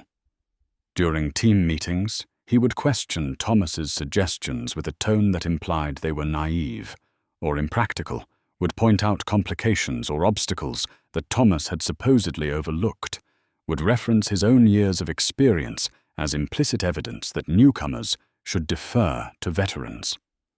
Carroll shut down the more obvious provocations, but some of Victor's skepticism was legitimate technical debate, and some was subtle enough to escape direct intervention, creating a constant undercurrent of tension that kept Thomas on edge. The worst moment came during a team review of the pier foundation design for Riverside. Thomas had worked with a structural consultant to develop specifications for the deep foundations that would bypass the contaminated soil layer, and he presented these specifications to the engineering team for feedback. Victor immediately challenged the pier spacing, arguing it was too conservative and would add unnecessary cost. Thomas explained his reasoning, citing soil-bearing capacity data and load distribution requirements. But Victor persisted, suggesting that someone with actual field experience would know that the design could be optimized. The comment struck precisely at Thomas's insecurity about his lack of practical experience, and he felt his face flush with anger and embarrassment. He started to respond defensively, but caught himself, took a breath, and instead asked Victor to explain specifically what optimization he would recommend and why it would be structurally sound given the site conditions. Victor provided a technical answer that actually had merit, and after some discussion, they arrived at a modified design that incorporated elements of both approaches. The interaction left Thomas feeling simultaneously validated that he had handled the challenge professionally, and frustrated that he had to constantly prove himself in ways that others apparently did not. That evening, Carroll called him into his office for a private conversation. Thomas expected criticism about the pier foundation debate, but instead Carroll offered perspective that was both honest and supportive. Victor is testing you, which is partially about his own insecurity, and partially about legitimate concern for project quality.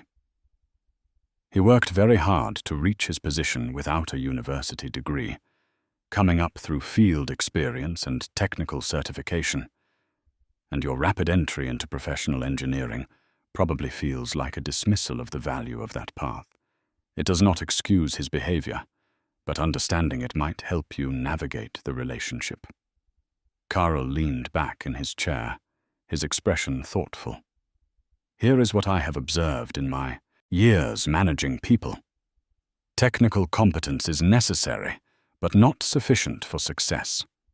You also need to build relationships, to learn when to defend your ideas, and when to incorporate feedback, to recognize that experienced people often have knowledge that books do not teach. Victor was right that your original pier spacing was more conservative than necessary. and you handled that well by listening and adapting rather than becoming defensive. That ability to integrate input will serve you better long-term than always insisting you are correct. The conversation provided valuable insight into workplace dynamics that Thomas was still learning to navigate. In university, problems had right answers that could be proven through calculation and research. In professional practice, problems had multiple possible solutions with trade-offs that required judgment and negotiation. Success meant not just finding technically correct answers, but building consensus among people with different perspectives and different stakes in outcomes. This was harder than pure technical work because it required emotional intelligence and political awareness he had not fully developed. By the end of his third week, Thomas had completed a comprehensive implementation plan for Riverside that integrated input from environmental consultants, structural engineers, and regulatory specialists. The document ran to 87 pages and included detailed specifications for phytoremediation, foundation design, site grading, water management, monitoring protocols, and contingency measures.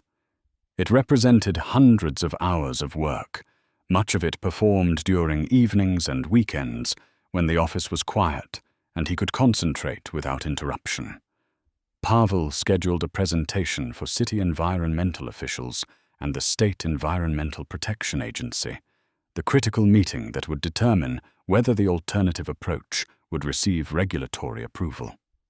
The stakes were obvious to everyone involved.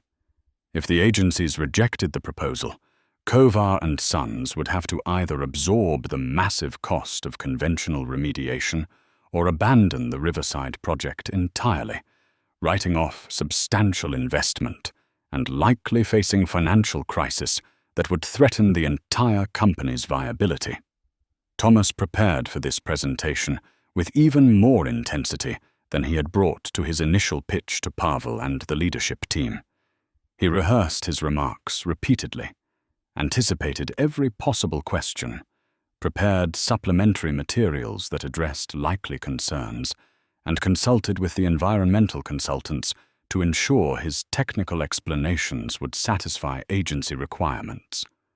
The night before the meeting, he barely slept, running through scenarios and responses, worrying about what would happen if he failed to convince the regulators, if his ideas proved inadequate when subjected to official scrutiny. The meeting took place in a city government conference room. Neutral territory that emphasized this was regulatory review rather than corporate presentation.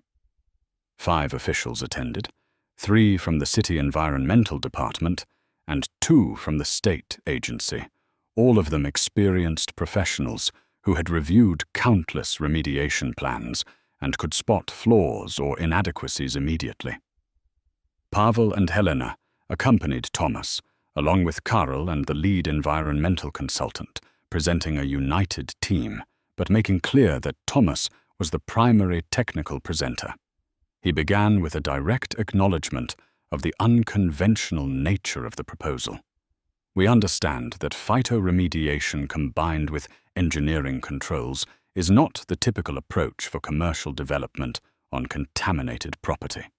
However, we believe that for this specific site and this specific contamination profile, biological remediation offers advantages that justify serious consideration. Our goal is not to avoid our environmental obligations, but to meet them through methods that are scientifically sound, economically viable, and ultimately produce better long-term outcomes than excavation and disposal. The framing was deliberate, positioning the alternative approach not as corner-cutting, but as innovation that served environmental goals. Thomas then walked through the technical details systematically, explaining the contamination characteristics, the selected plant species, and their proven effectiveness for petroleum hydrocarbon remediation, the monitoring protocols that would track progress, the engineering controls that would prevent any exposure or migration during the remediation period. He presented case studies from similar projects that had received regulatory approval and had successfully achieved remediation goals within projected timeframes. The officials asked penetrating questions, probing for weaknesses or oversights.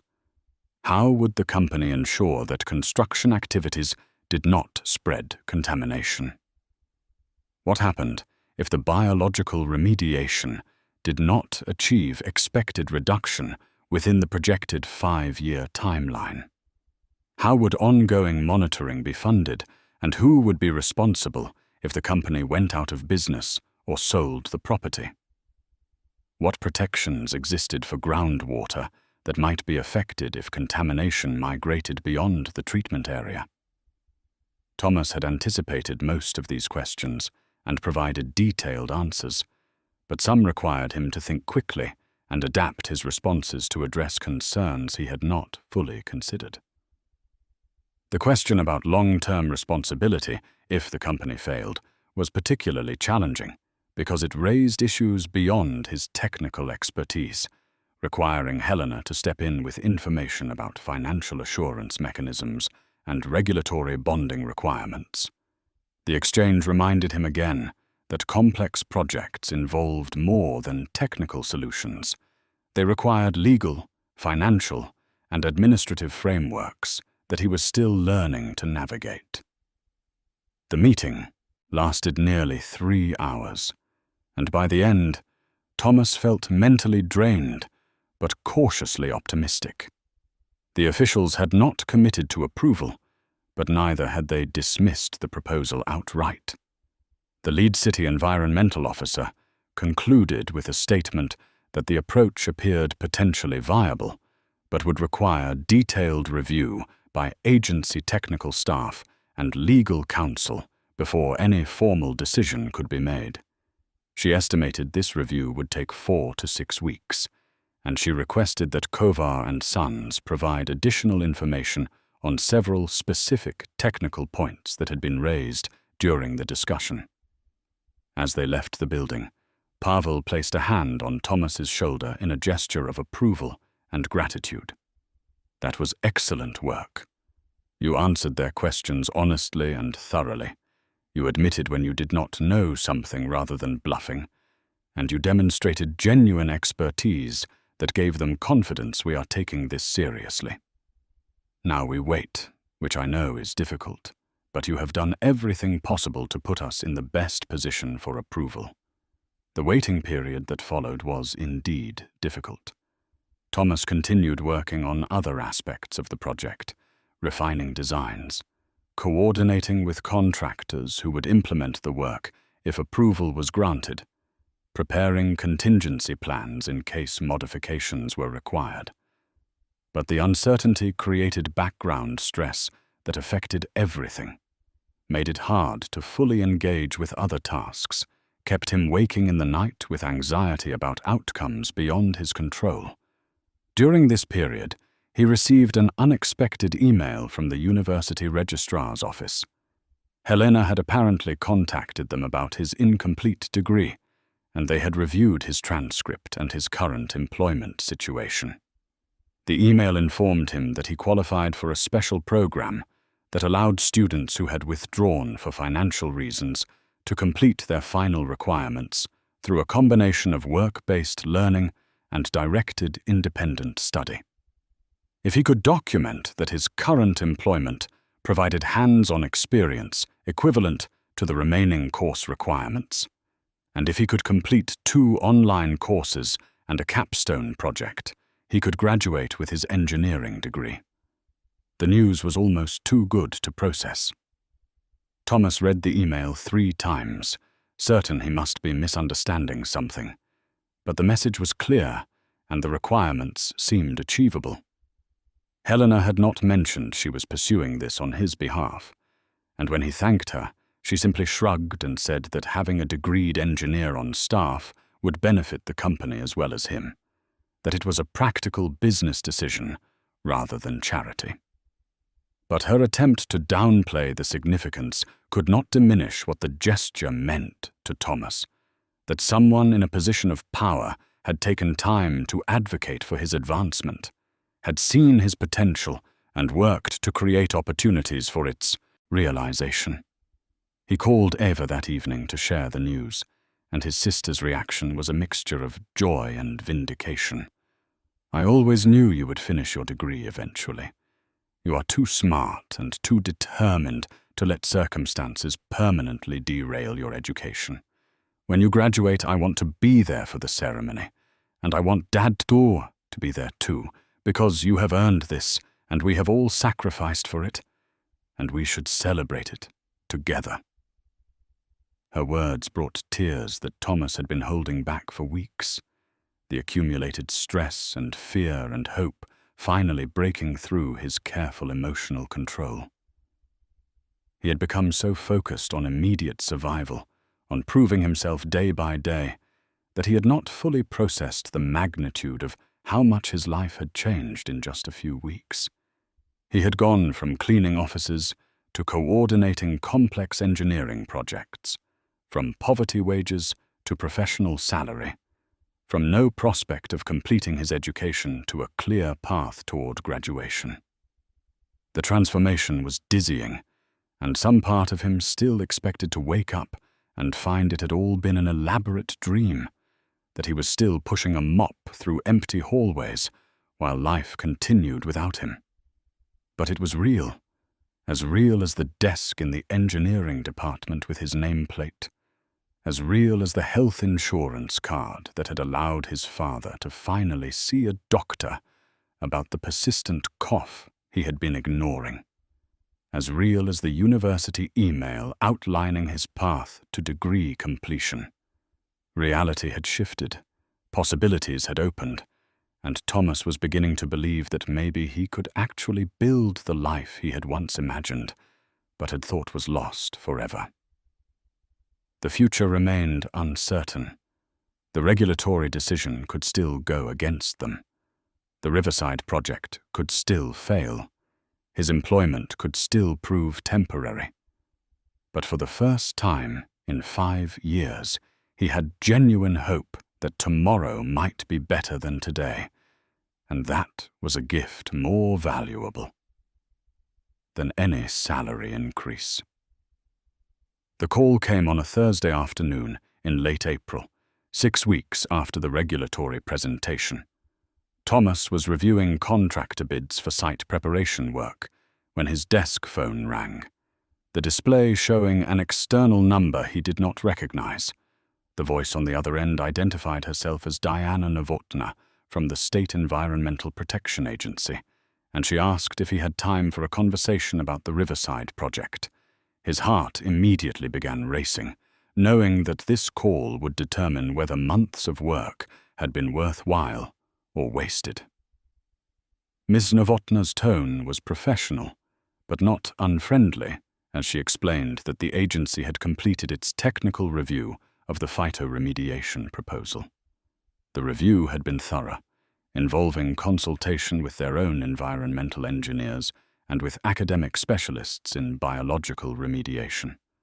She wanted to discuss the findings before issuing formal written response, to ensure that Kovar and Sons understood both the decision and the reasoning behind it.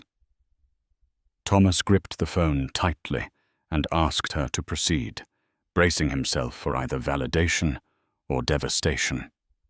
The agency had decided to approve the alternative remediation approach with conditions. Ms. Novotna explained that the technical review had confirmed that the proposed methods were scientifically sound and likely to achieve acceptable contamination reduction within reasonable time frames. However, the approval would require more intensive monitoring than Thomas had originally proposed, including quarterly soil and groundwater testing for the first 2 years, annual testing thereafter until remediation goals were met, and immediate notification protocols if any testing revealed contamination levels increasing rather than decreasing. Additionally, The company would need to post a financial assurance bond covering the full cost of conventional remediation in case the biological approach failed, protecting the public from being left with an unremediated site if Kovar and Sons went bankrupt or abandoned the project. Thomas listened to the conditions carefully, his mind already working through the implications. The enhanced monitoring would add cost, but was reasonable given the innovative nature of the approach. The financial assurance bond would be expensive, but Helena had anticipated this requirement and had secured preliminary approval from their insurance carrier. Neither condition was prohibitive, and both were professionally responsible requirements that actually strengthened the project by building in safeguards. He thanked Ms. Novotna for the thorough review and asked when they could expect the formal approval letter. She indicated it would be issued within 3 business days, and she congratulated him on developing a creative solution that served both environmental protection and economic development goals. After the call ended, Thomas sat motionless for a long moment, processing the magnitude of what had just happened. They had won. The approval would allow Riverside to proceed. The project that had threatened to destroy the company was now viable. 800 jobs were secure. His ideas had been validated by regulatory experts and deemed worthy of implementation. He felt a surge of emotion so powerful it was almost physically overwhelming, a mixture of relief and pride and disbelief that he had actually contributed something meaningful, that his knowledge had made a difference, that the risk of speaking up had led to tangible, positive outcomes. He walked to Carol's office and shared the news, watching the chief engineer's weathered face break into a genuine smile of delight and relief. Carol immediately picked up his phone and called Pavel, and within minutes the entire senior leadership team had gathered in the conference room to hear the details. When Thomas explained the approval conditions, Helena quickly confirmed that the financial assurance requirement was manageable and that the enhanced monitoring costs were well within acceptable parameters, given the overall project savings compared to conventional remediation. Pavel stood and shook Thomas's hand with evident emotion. "You have saved this company, and you have saved hundreds of jobs. I am not given to excessive sentiment, but I want you to know that what you have accomplished here matters more than you may realize. You took an enormous risk speaking up that first night, and you followed through with professionalism and expertise that exceeded all reasonable expectations. This company owes you a debt we will probably never be able to fully repay." The praise was deeply meaningful, but also uncomfortable. Thomas felt he had simply applied knowledge he had gained through education, his parents had sacrificed to provide. He had done what any person with relevant expertise and basic decency should do when presented with a problem they could potentially help solve. But he accepted the recognition graciously, understanding that Pavel was not just praising him, but acknowledging the value of taking chances on unconventional candidates, of looking beyond credentials to recognize capability. The celebration that followed was modest but genuine. The leadership team sharing coffee and congratulations, discussing next steps and implementation timelines now that regulatory approval was assured. Thomas participated, but found his mind already racing ahead to the actual work of turning approved plans into physical reality, the detailed coordination that would be required, the 100 ways that implementation could still stumble even with approval in hand. He was learning that in professional work, each success simply opened the door to the next challenge, that progress was iterative, and that satisfaction had to be found in the journey rather than waiting for some final destination that never quite arrived. That evening, as Thomas prepared to leave the office, Victor approached his desk with an expression that was difficult to read. "Can we talk for a minute?" The request was surprising given their strained relationship, but Thomas agreed, and they walked together to the break room, where they could speak privately. Victor was quiet for a moment, clearly uncomfortable, and then he spoke with unexpected candor. "I owe you an apology. I have been unfair to you since you started, questioning your work and making comments that were more about my own issues than about legitimate technical concerns. The truth is, I felt threatened by you, by how quickly you came in and made an impact, by the fact that you have education. I do not have, even though I have more experience." He paused, gathering his thoughts, and continued. "Watching you handle the regulatory process, seeing how thoroughly you prepared and how professionally you presented, I realized that my skepticism was misplaced. You earned this success, and you deserve the respect I was withholding. I am not asking us to be friends, but I am asking if we can work together professionally going forward without the tension that I created. This company needs people like you, people who can think differently and solve problems in innovative ways, and I should have recognized that sooner, instead of feeling like your presence diminished my contributions." The apology was clearly difficult for Victor to offer, and Thomas felt his long-held frustration with the man soften into something more like empathy. He extended his hand, and Victor shook it firmly. "I appreciate you saying that, and I accept your apology.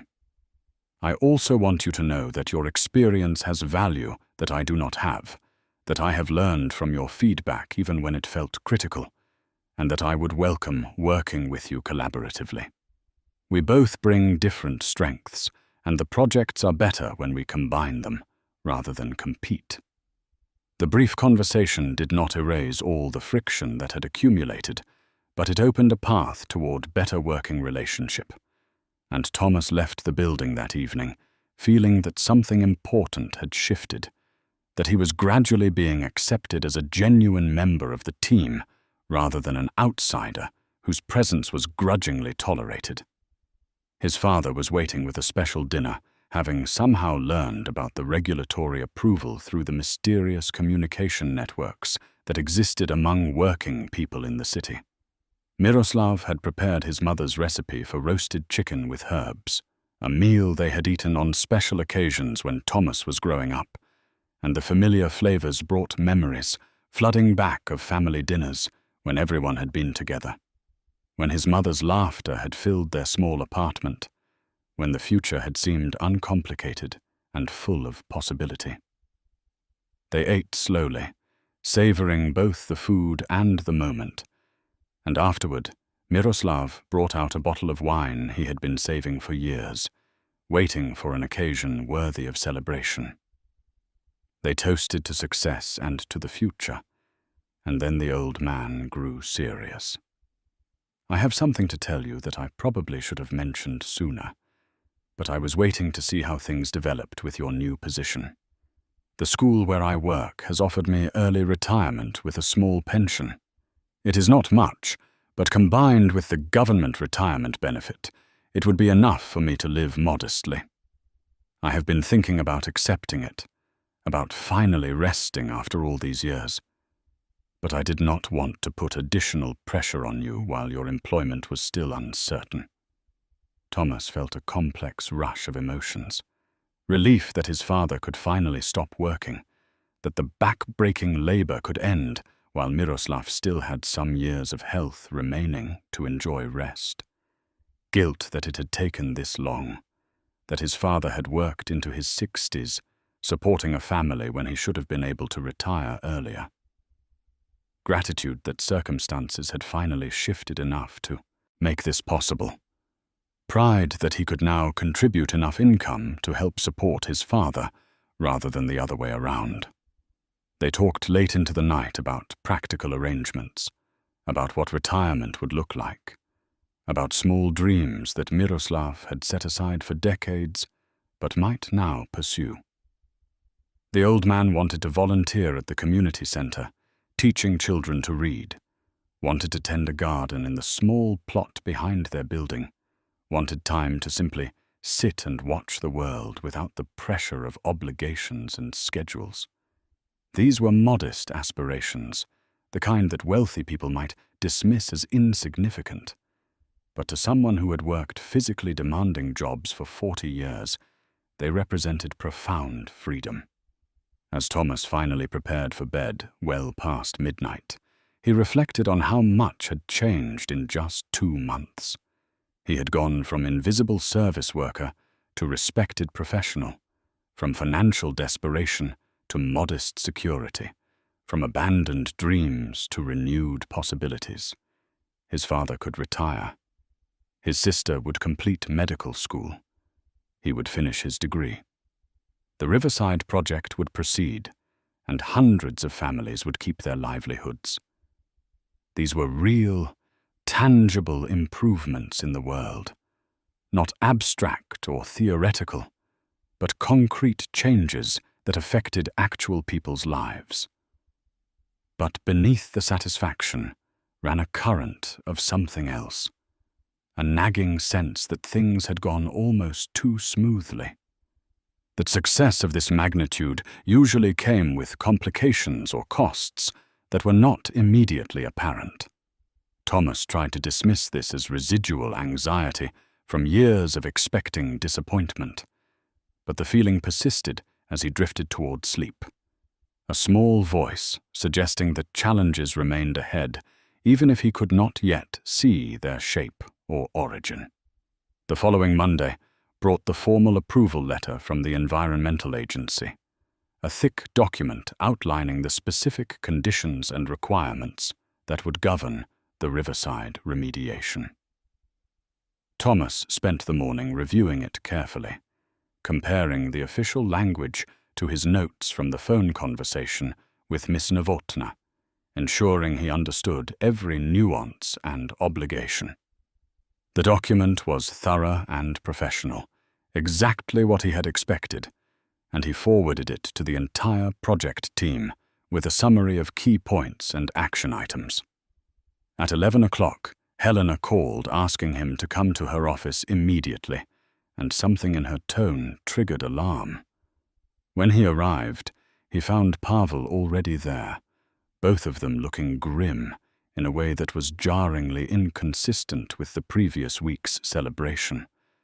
Pavel gestured for him to sit and then delivered news that shifted everything. "We have a significant problem. I received a call this morning from Martin Kovar, my cousin who sits on the board of directors. Someone has filed a formal complaint with the board, alleging that your hiring was improper, that you lacked the necessary credentials for the position, that the company took unacceptable risks by placing an unqualified person in a role with significant project responsibility." Thomas felt the floor drop out from beneath him. Who filed the complaint? Pavel's expression was carefully neutral, but his eyes showed anger. The complaint was submitted anonymously, which the board bylaws technically allow. So we do not know the source for certain.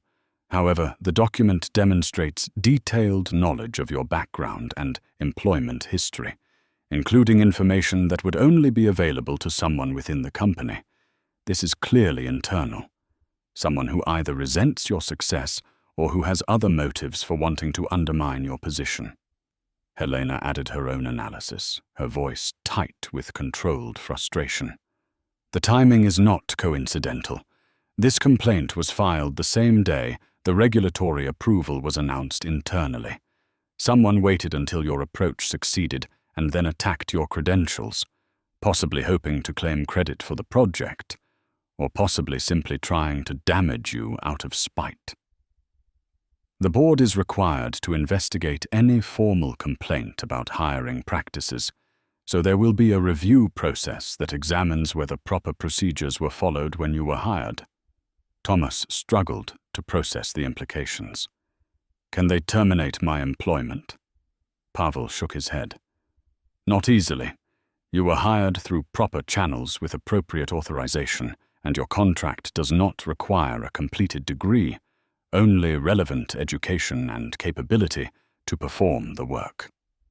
However, the complaint could create political problems, could raise questions about other hiring decisions, could force the board to implement more restrictive credential requirements that would prevent us from taking similar chances in the future.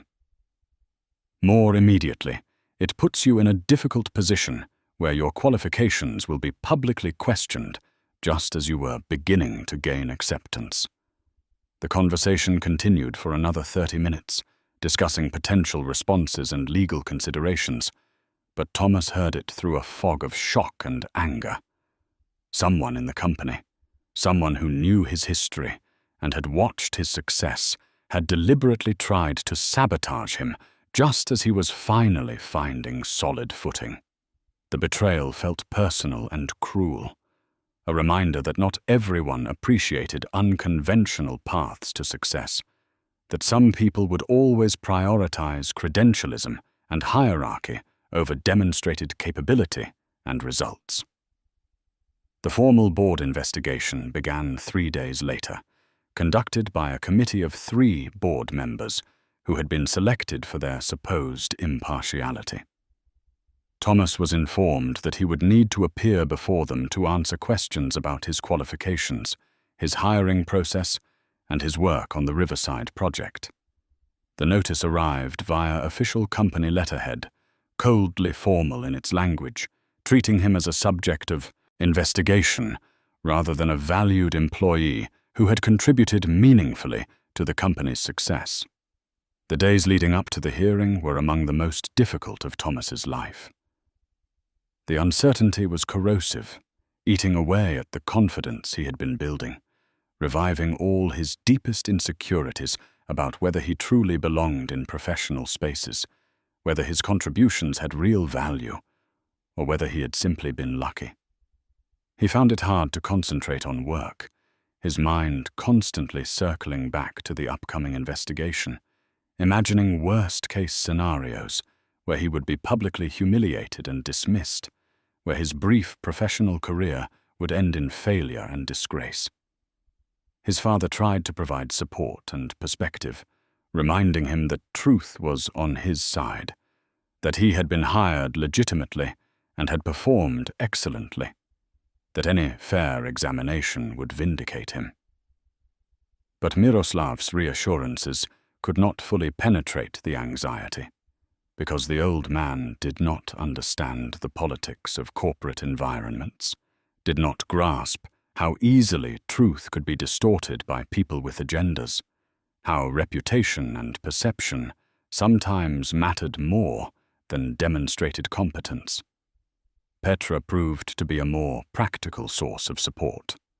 She had worked at Kovar and Sons long enough to understand board dynamics and company politics, and she helped Thomas prepare for the hearing with tactical advice that went beyond simple encouragement. Document everything. Every project you worked on, every decision you made, every positive outcome that resulted from your contributions.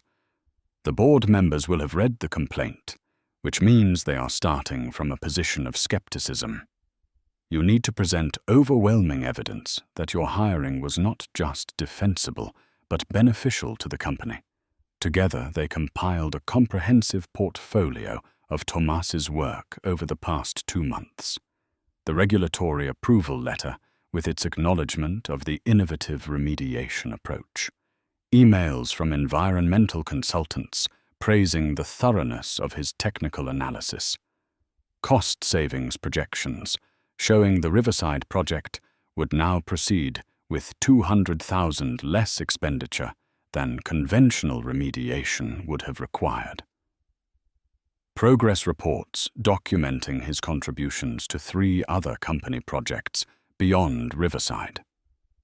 Testimonials from Karl and other team members about his professionalism and technical competence.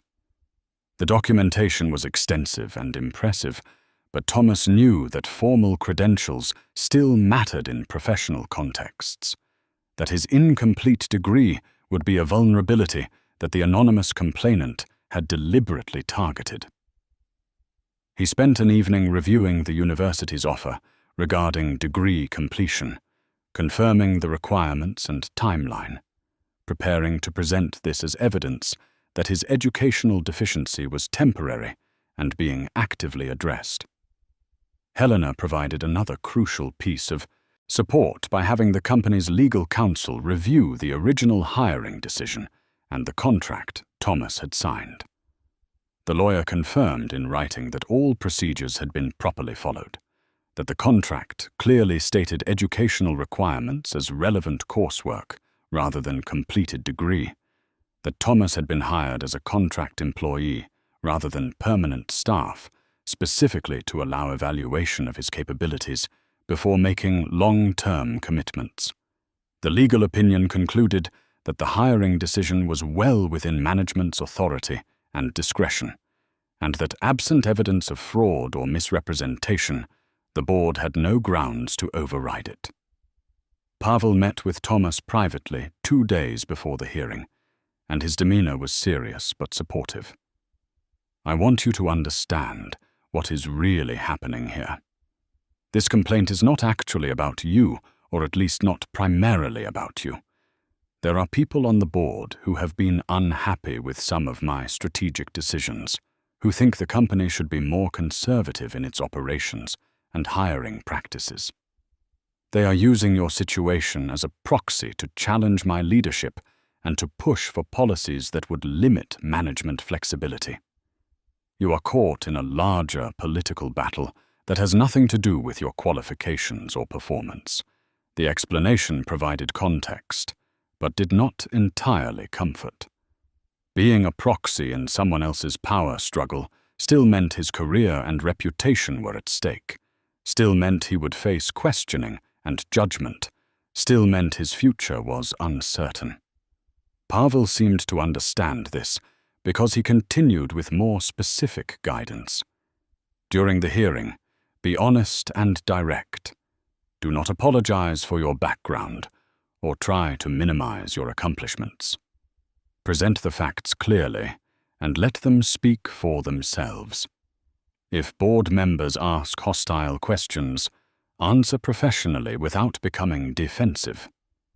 Remember that you have done nothing wrong, that you were hired legitimately, and that you have delivered exceptional results. Those are the only facts that matter.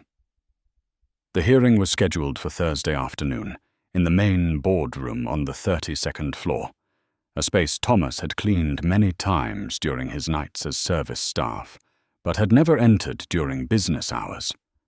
The symbolism was not lost on him, that he would now sit as a participant in that room rather than cleaning up after others had departed, that his presence would be noticed and evaluated rather than invisible and ignored.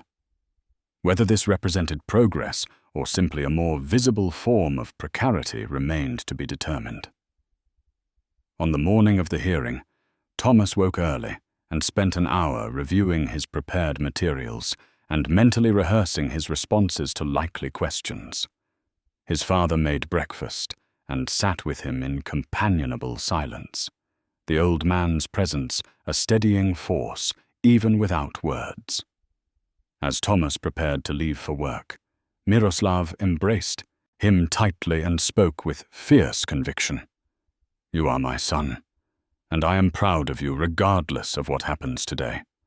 You have worked hard and acted with integrity throughout this situation. That is all any person can control, and it is enough. Whatever these board members decide, they cannot take away what you have accomplished or who you are." The words fortified him as he made his way to the office, arriving 2 hours before the scheduled hearing to make final preparations. Petra stopped by his desk with coffee and a brief hug. Lucas offered encouragement. Even Victor gave him a nod of support. The gestures reminded him that he had allies, that not everyone in the company questioned his presence or value, that he had earned respect from colleagues whose opinions mattered. At 2 o'clock, Helena collected him, and they walked together to the boardroom. The space was exactly as he remembered it, Large conference table surrounded by leather chairs, walls lined with photos documenting the company's history from its founding to present day. 3 board members sat on one side of the table, 2 men and 1 woman, all in their 50s or 60s, all dressed formally, all wearing expressions of professional neutrality that revealed nothing about their predispositions or attitudes. The chair of the investigation committee introduced himself as Robert Malik, identified the other 2 members as Jana Berenek and Thomas Kearney, and explained the hearing procedures. They would ask questions. Thomas would provide answers. They would review documentation he wished to present, and then they would deliberate privately before issuing findings and recommendations to the full board. The tone was formal, but not hostile, bureaucratic rather than adversarial, though Thomas knew that apparent neutrality could mask predetermined conclusions. Robert began with straightforward, factual questions. When had Thomas been hired? What were the terms of his contract? What had been represented about his educational background during the hiring process? Thomas answered clearly and honestly, confirmed that he had disclosed his incomplete degree from the beginning, explained that his contract specified relevant education rather than completed degree, noted that he had been hired as temporary contract employee with the understanding that permanent status would depend on demonstrated performance. Jana then probed his actual work on the Riverside project. Could he describe in detail his contributions to the phytoremediation approach? What research had informed his proposal?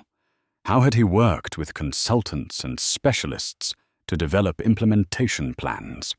What had been the response from regulatory agencies? Her questions were technical and detailed, suggesting she had read the project documentation carefully and was genuinely trying to assess whether his contributions were substantial or merely symbolic.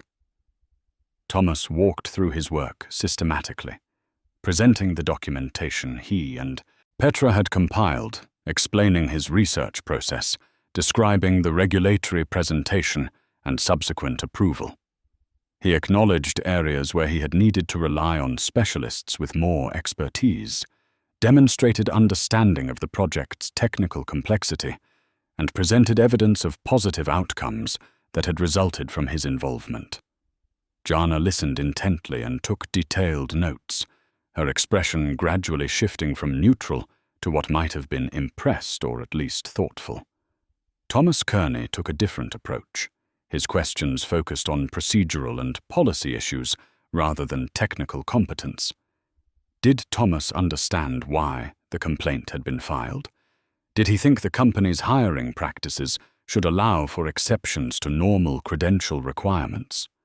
What precedent might his hiring set for future decisions about qualifications and standards?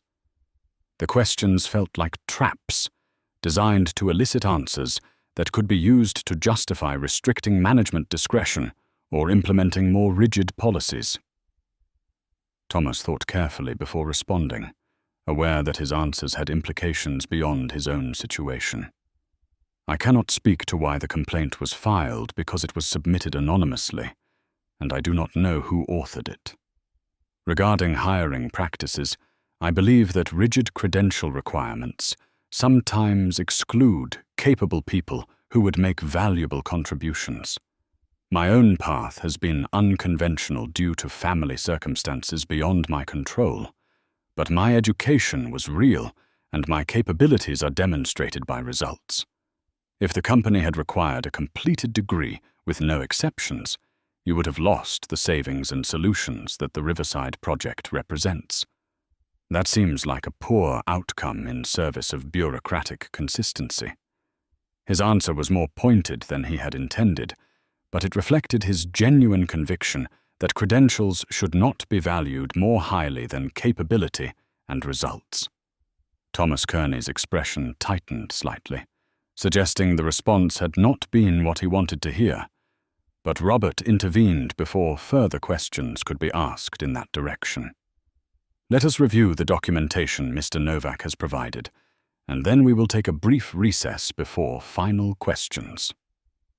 The committee spent 20 minutes examining the portfolio of materials Thomas had compiled, passing documents between them, occasionally conferring quietly among themselves. He sat in uncomfortable silence, trying to read their reactions, finding it impossible to determine whether they were being persuaded or finding confirmation of predetermined skepticism. Helena sat beside him, radiating controlled tension, her professional composure masking what he suspected was significant anxiety about outcomes that would affect not just Thomas, but potentially broader company operations. After the recess, Robert asked one final set of questions focused on future plans. What was Thomas's timeline for degree completion? Did he intend to remain with Kovar and Sons long term? Or did he view this as a stepping stone to other opportunities? How did he respond to the assertion that his rapid advancement might be perceived as unfair by colleagues who had followed more traditional career paths? The questions felt designed to assess not just his qualifications, but his character and commitment, to determine whether he was someone who would prove worth the political capital Pavel had expended on his behalf. Thomas answered honestly about the university's degree completion program and his intention to finish within 1 year. He spoke about his genuine appreciation for the opportunity Kovar and Sons had provided and his hope to build a long-term career with the company, if that proved mutually beneficial. And he addressed the fairness question directly, acknowledging that his path had been unusual, but arguing that fairness meant evaluating people based on their contributions and potential rather than simply checking boxes on requirement lists. Some colleagues might indeed view his advancement as undeserved, but that reflected assumptions about what qualifications mattered, rather than objective assessment of his actual work and results. When he finished, Robert thanked him for his time and dismissed him so the committee could deliberate. Helena accompanied him back to his desk, her face showing strain she had concealed during the hearing. That went as well as it could have, but these things are always unpredictable. Board members have their own agendas, and sometimes decisions are made based on factors that have nothing to do with the specific case being investigated. We should know something within a few days, possibly sooner if they reach quick consensus. The waiting period that followed was excruciating. Thomas tried to focus on work, but found concentration nearly impossible. Every phone call or email might be the notification of the committee's decision. Every conversation with colleagues might be his last, before potential termination. The uncertainty was paralyzing in a way that immediate bad news would not have been, because it prevented him from either celebrating vindication or beginning to process failure and plan for what came next. On Saturday morning, he received a call at home from Pavel asking him to come to the office for an urgent meeting. The weekend timing suggested significant developments, and Thomas's stomach clenched with dread as he dressed quickly and took the bus downtown. Pavel was waiting in his office, and his expression was impossible to read as he gestured for Thomas to sit. "I have news from the board investigation, and it is both better and worse than what we anticipated. The complications were not finished, and whatever came next would test everything Thomas had built over these past months." Pavel gestured for Thomas to close the office door, and the serious set of his jaw indicated this conversation would be difficult, regardless of the ultimate outcome. The investigation committee submitted their findings yesterday evening, and the full board reviewed them in an emergency session this morning. The results are mixed and create a situation that requires careful navigation. Thomas felt his heart hammering as he waited for Pavel to continue, uncertain whether to brace for termination or some other complication he had not anticipated. "The committee found no procedural violations in your hiring, no evidence of fraud or misrepresentation, and no legitimate grounds to challenge the contract we executed.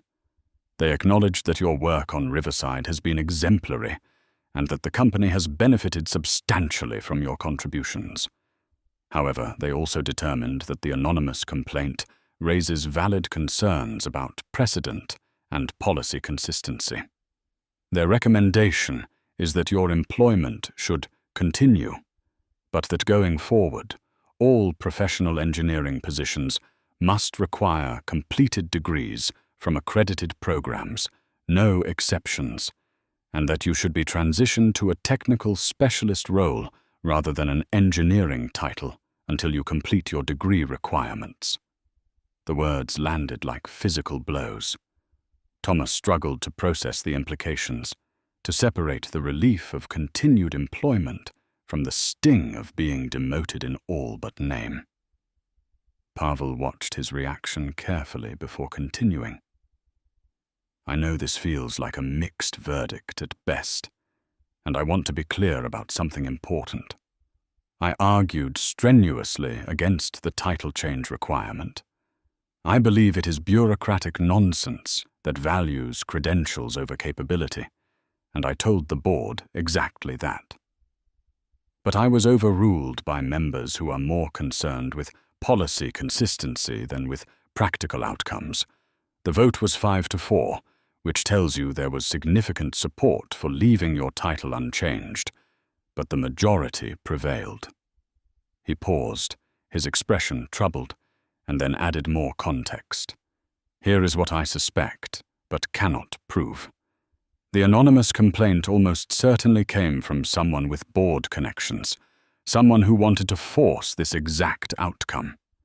The investigation was never really about you specifically. It was about establishing precedent that would prevent future hiring decisions that deviate from traditional credential requirements. You were convenient ammunition in a larger battle about how this company should operate, about whether we prioritize formal qualifications or demonstrated results. Thomas found his voice, though it came out more strained than he intended. What exactly does technical specialist mean in practical terms? Will my responsibilities change? Will my salary be affected? Pavel shook his head firmly. Your responsibilities will remain identical. You will continue leading the Riverside remediation and contributing to other projects as you have been. Your salary and benefits are unchanged.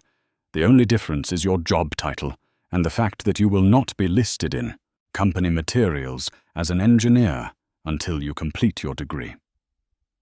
I realize that feels like a demotion, and I understand if you are angry about it. But from a practical standpoint, very little changes in your day-to-day work. The explanation was meant to be reassuring, but Thomas felt the weight of it nonetheless. Titles mattered in professional contexts. They signaled status and credibility. They opened or closed doors for future opportunities. Being classified as a technical specialist rather than an engineer, even temporarily, marked him as somehow less than his colleagues, reinforced the narrative that he did not quite belong in professional spaces, confirmed the doubts that had plagued him since the beginning. He had worked so hard to prove himself capable, to earn respect based on results, and now a committee of board members who had never worked alongside him had decided that credentials mattered more than everything he had accomplished. Pavel seemed to read his thoughts because he leaned forward with intensity. Listen to me carefully, Thomas. I know this stings and I know it feels unfair, because it is unfair. But here is what I also know. You have 1 year to complete your degree through the university program. 1 year. And when you do, we will immediately convert your title to engineer, and this entire controversy will be rendered moot. The people who filed this complaint and pushed for these restrictions are counting on you to become discouraged and leave, to prove their point that unconventional hires do not work out. Do not give them that satisfaction. Finish your degree, continue doing excellent work, and show them that temporary obstacles do not define permanent outcomes. The words resonated with something deep in Thomas's character. The stubbornness his father had always said was both his greatest strength and his greatest weakness. He had spent years working through circumstances that would have broken many people, had sacrificed his own education to support his family, had taken enormous risks to speak up when staying silent would have been safer. He had not come this far to be defeated by bureaucratic title changes and anonymous cowards who attacked from behind procedural shields. He met Pavel's eyes with renewed determination. "I am not leaving, and I am not giving anyone the satisfaction of seeing me fail. I will complete my degree within the year, and I will continue contributing at the highest level I am capable of. If they want to call me a technical specialist for now, fine, but that title does not change what I know or what I can do. The work matters more than what anyone calls me while I am doing it." Pavel smiled with evident relief and approval. "That is exactly the response I was hoping for. Now let me tell you the rest of the situation, because there are complications beyond just the title issue. The board vote was close, 5-4 as I mentioned, and the minority who supported you wanted to understand who filed the anonymous complaint and why. They pushed for investigation into the complaint's origin, arguing that anonymous accusations should not be allowed to drive policy decisions. The board chair refused on procedural grounds, citing the bylaws that protect complaint anonymity, but the conflict has created divisions that are making other business difficult." He stood and walked to his office window, looking out over the city, and when he continued, his voice carried weight that suggested difficult decisions ahead. "I have been with this company for 15 years. I took over as CEO when my father had his stroke, and I have worked to modernize our operations and make us more competitive in a changing market. But there is a faction on the board that wants to return to more traditional approaches, that sees innovation as risky rather than necessary, that would prefer we stick to familiar projects and familiar hiring practices, even if that means slower growth and missed opportunities. Your situation has become a proxy battle in that larger struggle, and I need to be honest with you that the outcome remains uncertain." Thomas felt the weight of being entangled in corporate politics he barely understood, of being a pawn in conflicts that had nothing to do with his actual capabilities or contributions. The frustration must have shown on his face, because Pavel turned back from the window with an expression of sympathy mixed with pragmatism. "I know this is not what you signed up for, and I know it is unfair to ask you to endure scrutiny and criticism that should never have been directed at you. But the reality is that your success matters not just for you personally, but for the broader question of whether this company will embrace necessary changes or retreat into conservative paralysis. If you complete your degree and continue performing at the level you have shown, you will prove that taking chances on capable people is worth the political cost. That matters more than you may realize." The conversation continued for another hour, covering practical details and strategic considerations. Thomas would receive formal notification of the title change on Monday, along with updated business cards and internal directory listings. He would continue reporting to Karl and working with the engineering team exactly as before. The university had been contacted and had agreed to expedite his degree completion program, allowing him to demonstrate continuous progress toward the credential the board was demanding. Helena would ensure that his performance reviews documented his contributions thoroughly, building a record that would support his eventual promotion to full engineering status.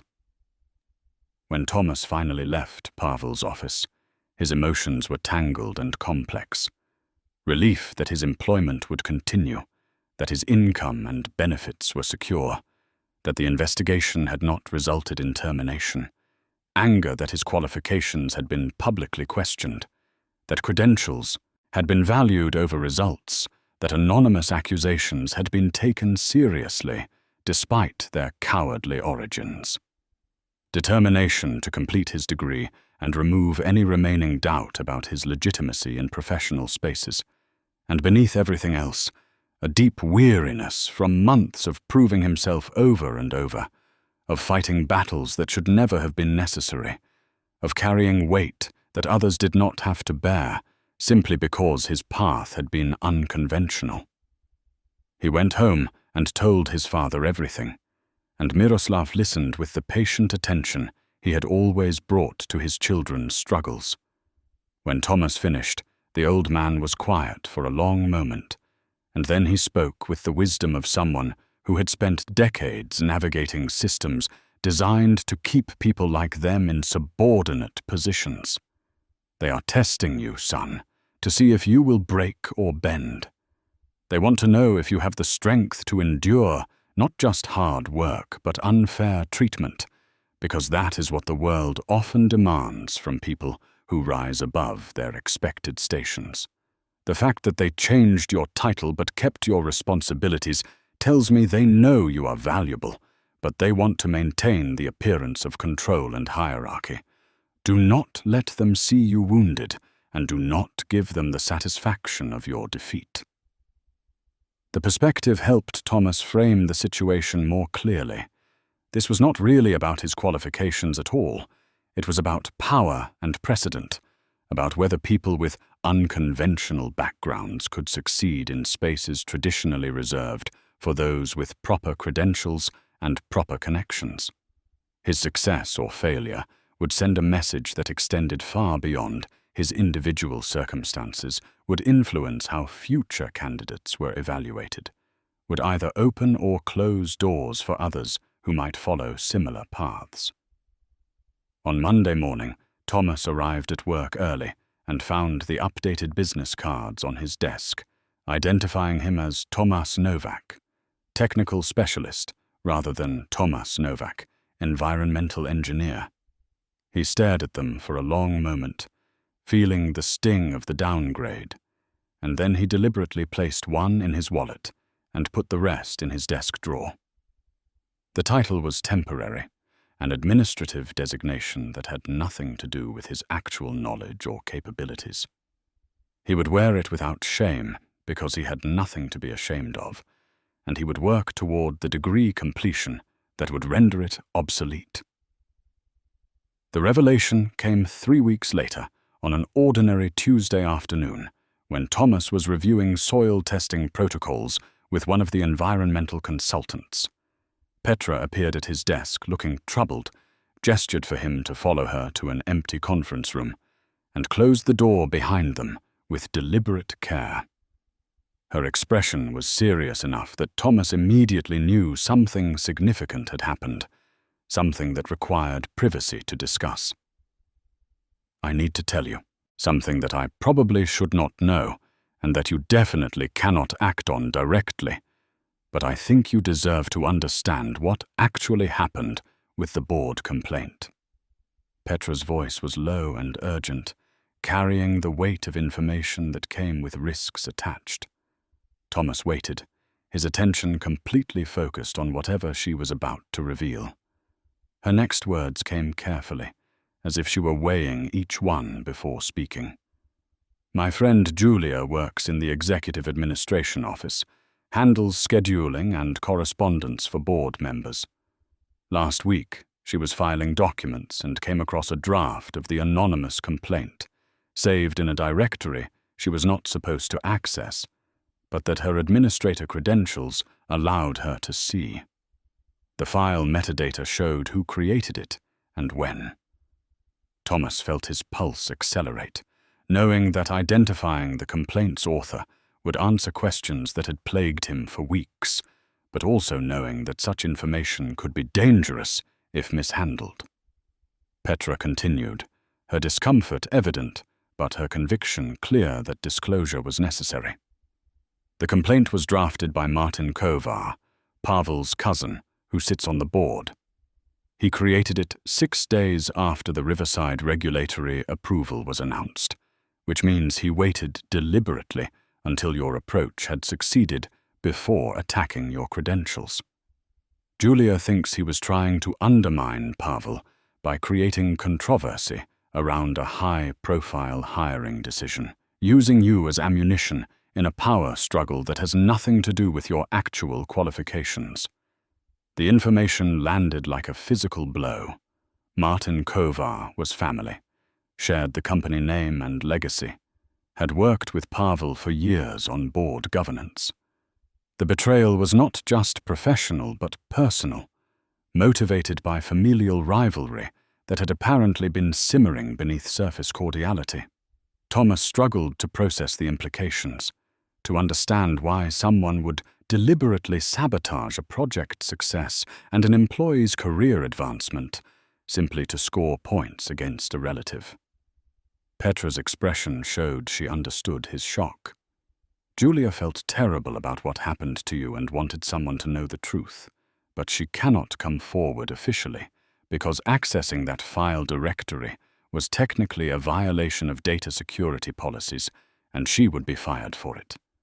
I am telling you because I think you deserve to know, but you cannot use this information directly, because doing so would expose Julia and might not even be admissible since the file access was unauthorized. It is a mess with no clean resolution, but at least you know now that the attack on you was never really about you at all. Thomas sat heavily in one of the conference room chairs, his mind racing through possibilities and consequences. The knowledge explained much that had been confusing, clarified motivations that had seemed inexplicably hostile. But it also created impossible complications. If he revealed that he knew Martin Kovar had authored the complaint, he would expose Petra's friend to termination and potentially legal action. If he stayed silent, Martin would continue to operate with impunity, free to launch similar attacks whenever it served his agenda. There was no path forward that did not involve sacrifice or compromise, no clean way to achieve justice without causing collateral damage to innocent people. He looked at Petra with gratitude and frustration in equal measure. Thank you for telling me, even though it creates problems with no good solutions. Does Pavel know? She shook her head. Julia only told me, and I am only telling you. Whether Pavel suspects his cousin, I have no idea. But he cannot act on suspicion without evidence, and the only evidence that exists was obtained through unauthorized access. The whole situation is designed to protect the person who files the complaint while leaving the target vulnerable, and Martin clearly understood that when he structured his attack. They sat in troubled silence for a moment, and then Thomas made a decision that felt both necessary and risky. I need to tell Pavel what I know, even if he cannot act on it officially. He deserves to understand who is working against him, and maybe the knowledge will help him navigate the board politics more effectively. I will make clear that the information came through channels that cannot be revealed, and that I am sharing it for strategic awareness rather than expecting him to take direct action. Can you live with that? Petra considered carefully before nodding. Yes, but you have to protect Julia, absolutely. If her name ever comes up in any context related to this, she loses everything. Her job, her career prospects, possibly her ability to get recommendations for future employment.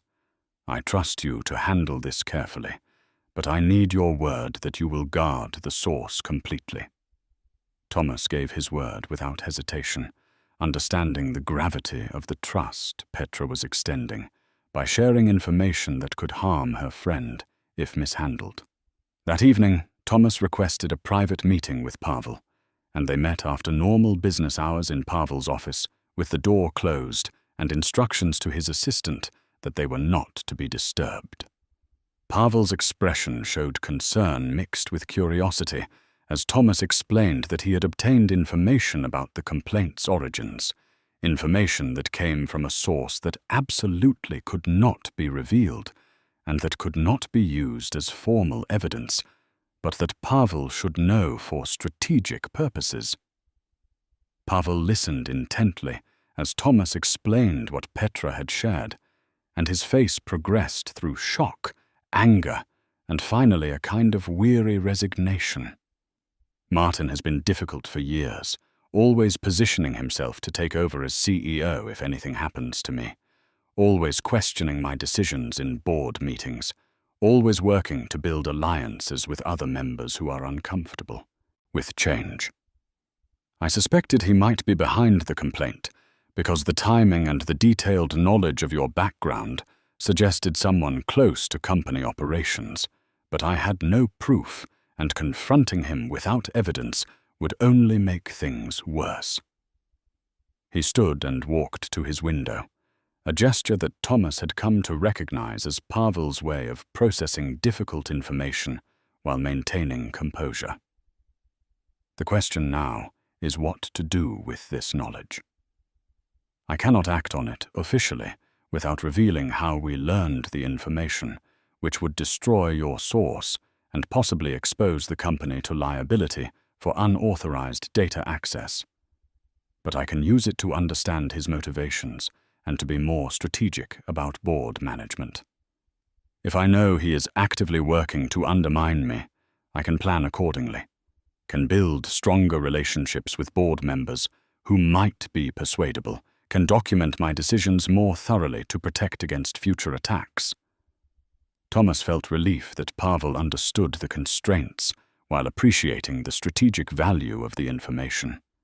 But he also felt anger on Pavel's behalf, frustrated that family loyalty had been so thoroughly betrayed, that Martin was willing to damage the company and harm innocent employees simply to advance his own ambitions.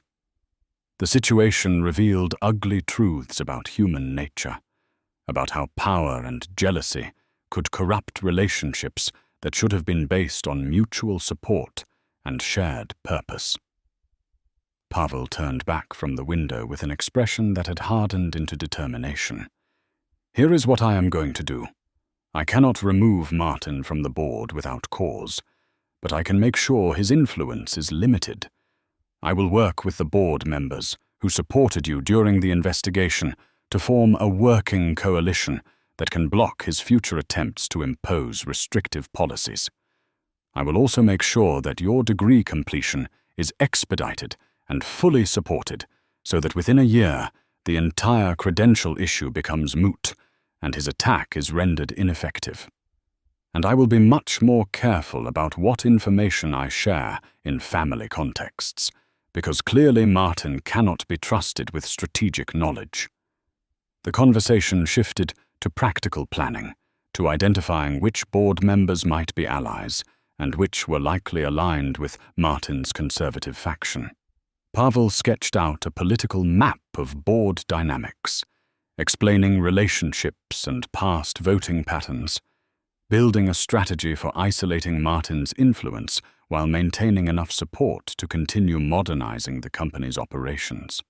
Thomas listened and contributed when he had relevant insights, but mostly he absorbed lessons about organizational politics that his education had never covered, practical knowledge about how institutions actually functioned beneath their formal structures and stated policies.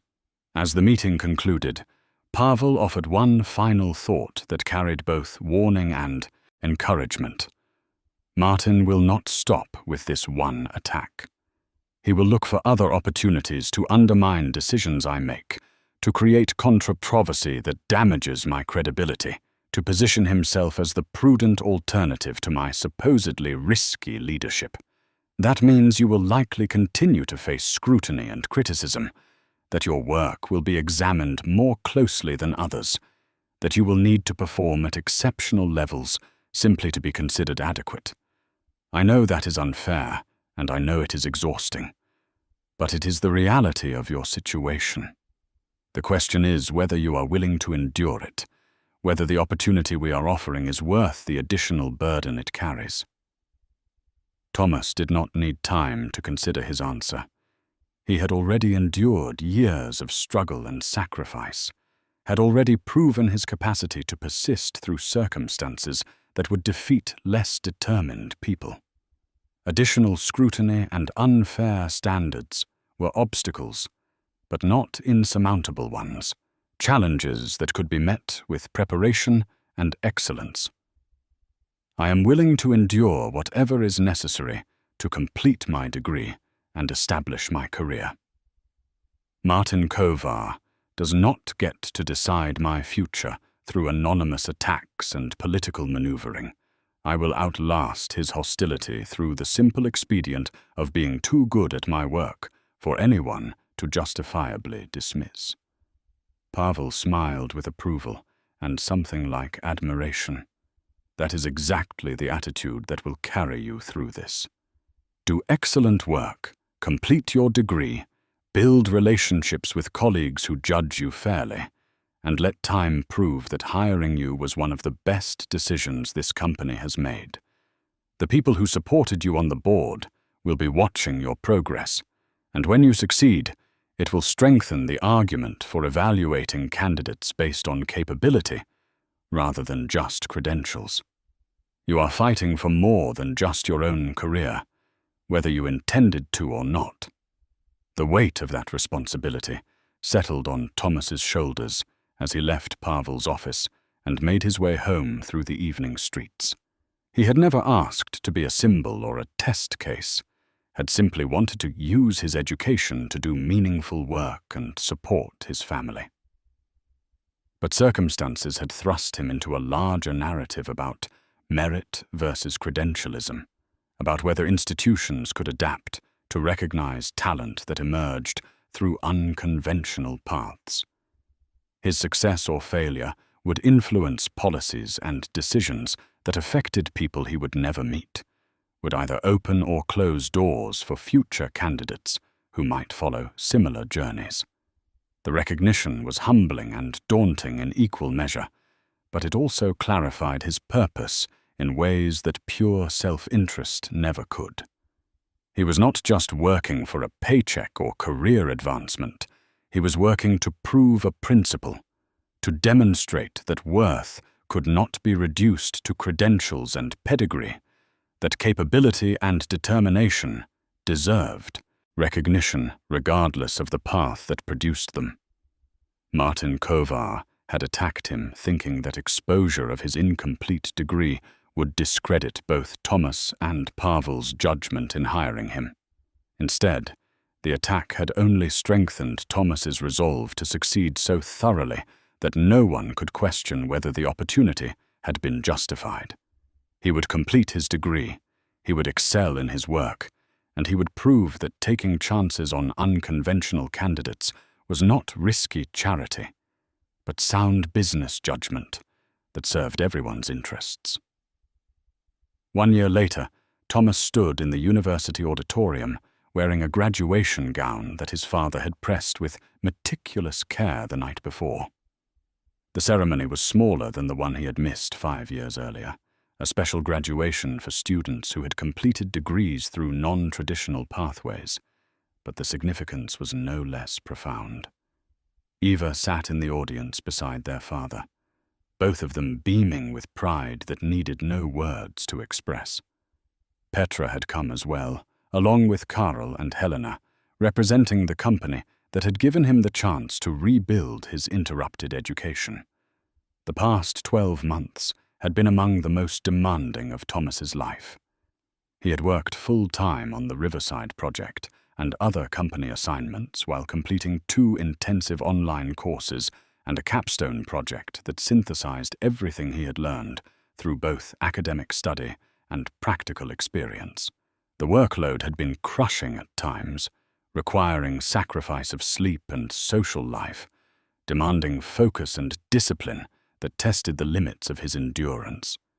But he had persisted, driven by determination to remove any remaining questions about his credentials, to prove that he could meet traditional requirements while also excelling in professional practice. The Riverside project had proceeded exactly as planned. Ground had been broken in June, 6 months after regulatory approval, and construction was now 30% complete. The specialized pier foundations had been installed successfully, bypassing the contaminated soil layer while providing stable support for the commercial structures being built above. The phytoremediation plantings had been established across the eastern section of the property, carefully selected species that were already beginning to process the petroleum contaminants in the soil. Quarterly monitoring results showed contamination levels declining at rates that met or exceeded projections, validating the biological remediation approach and generating interest from other developers facing similar challenges. The project's success had brought recognition that extended beyond Kovar and Sons. Thomas had been invited to present at a regional environmental engineering conference, sharing lessons learned from the Riverside implementation. The presentation had been well received, generating questions from other practitioners who saw potential applications for their own projects. An academic journal had published a case study he had co-authored with the environmental consultants, documenting the technical approach and early results. These professional accomplishments, combined with his degree completion, had transformed his status from controversial hire to respected contributor, whose unconventional path was now viewed as an asset rather than a liability. The ceremony proceeded through the formal rituals of academic recognition, and when Thomas's name was called, he walked across the stage to receive his diploma with a sense of completion that was deeply satisfying. This piece of paper represented not just educational achievement, but vindication of the sacrifices his family had made, validation of the risks Pavel had taken in hiring him, proof that persistence through adversity could produce outcomes worth the struggle. He shook the dean's hand, accepted the diploma, and allowed himself a moment to savor the accomplishment before returning to his seat. After the ceremony, there were photographs and congratulations, his father embracing him with tears streaming down weathered cheeks, Eva laughing with delight and pride, colleagues offering sincere recognition of his achievement. Pavel had sent a message that morning, congratulating him and confirming that effective immediately, his job title would be changed to environmental engineer, completing the transition that had been delayed by the board's credential requirements. The symbolic importance of the title change was significant, marking official recognition that he had met every standard and overcome every obstacle that had been placed in his path. The small celebration his father had organized at their apartment that evening was modest but joyful, attended by close friends and neighbors who had watched Thomas grow up and had supported the family through difficult years. Margaret from the library came, the woman who had provided workspace and encouragement when he was preparing his first presentation to Pavel. Robert from building security came, the man who had recognized something more in the young cleaner than others had seen. Victor came as well, the colleague whose initial skepticism had given way to genuine respect as they had worked together on multiple projects, and he had witnessed Thomas's capabilities firsthand. The conversations that evening ranged across past struggles and future possibilities, across memories of his mother, who would have been so proud, across gratitude for people who had helped along the way, across hope for what came next. Miroslav made a brief toast, his voice thick with emotion as he spoke about watching his son overcome obstacles that would have defeated many people, about pride that transcended words, about belief that hard work and integrity would ultimately be rewarded even when circumstances seemed impossibly difficult. The old man had retired 6 months earlier, was spending his days volunteering and tending his cool garden, was finally experiencing the rest he had earned through 40 years of honest labor. Ava pulled Thomas aside during the evening and shared her own news. She had been accepted into a prestigious oncology fellowship, the specialty she had chosen because of their mother, because she wanted to fight the disease that had taken so much from their family. The fellowship would begin in 3 months and would position her for exactly the career she had dreamed of pursuing. She credited Thomas with making it possible, with sacrificing his own education initially so that hers could continue, with working extra shifts to help with expenses, with believing in her potential even during the darkest times.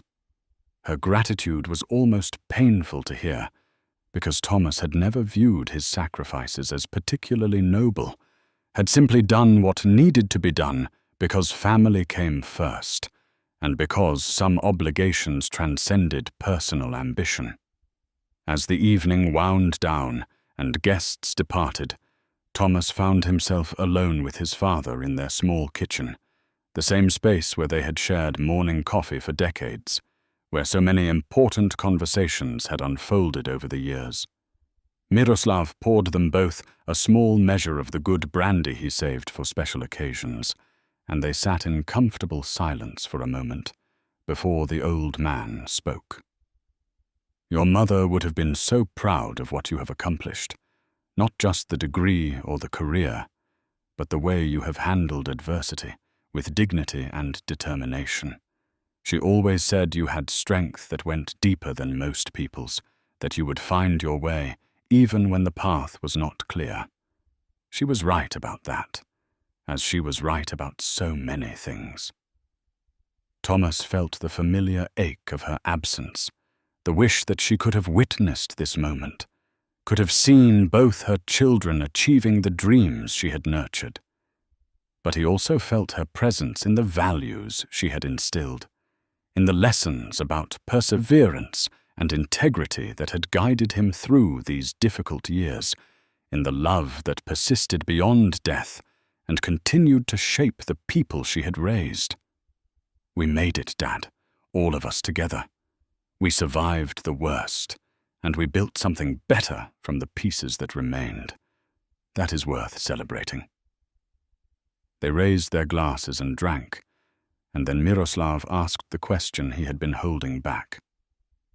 "What happens now, son? You have your degree. You have proven yourself in your work. You have overcome the obstacles that were placed in your path. What do you want for your future?"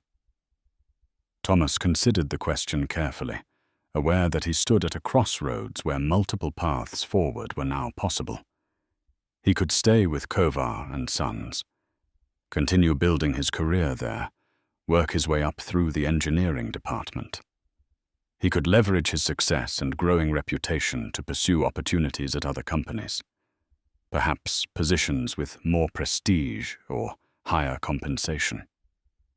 He could even consider returning to school for an advanced degree, building credentials that would open doors to academic or research positions. But as he thought about these possibilities, he realized that what mattered most to him was not status or money or prestigious affiliations. What mattered was doing work that contributed something meaningful, that helped solve real problems for real people, that allowed him to use his knowledge and capabilities in service of outcomes that extended beyond his own advancement. The Riverside Project had given him that sense of purpose, the knowledge that his efforts were protecting jobs and enabling development while also addressing environmental challenges responsibly. He wanted more of that, wanted to continue working on projects where technical excellence served human needs and where success was measured not just in profit, but in positive impact. "I want to stay with Kovar and Sons, at least for now," he told his father. "I want to see the Riverside Project through to completion, want to establish the remediation approach as a viable option that other developers can use, want to mentor younger engineers the way Karel and Petra mentored me. I am not saying I will be there forever, but I am saying that I have unfinished business there, work that matters, and that I am uniquely positioned to do well. The opportunity to build something meaningful is rare, and I am not ready to walk away from it in search of something that might look better on paper, but might not actually be more fulfilling. Miroslav nodded with understanding and approval. That is the right reason to stay or go. Not what looks impressive to others, but what feels meaningful to you. You have earned the right to make choices based on your own values rather than being forced into paths by necessity. That freedom is precious. Use it wisely. They talked late into the night, father and son, discussing dreams and possibilities, acknowledging struggles survived and challenges ahead, celebrating the present moment while planning thoughtfully for the future. The following Monday, Thomas returned to work with his completed degree and his new title, and the day proceeded much like any other day had over the past year. There was no dramatic announcement or ceremony, just quiet acknowledgement from colleagues who had worked beside him and who knew the journey he had traveled. Victor stopped by his desk to congratulate him, their relationship having evolved into genuine mutual respect built on shared projects and recognition of each other's strengths.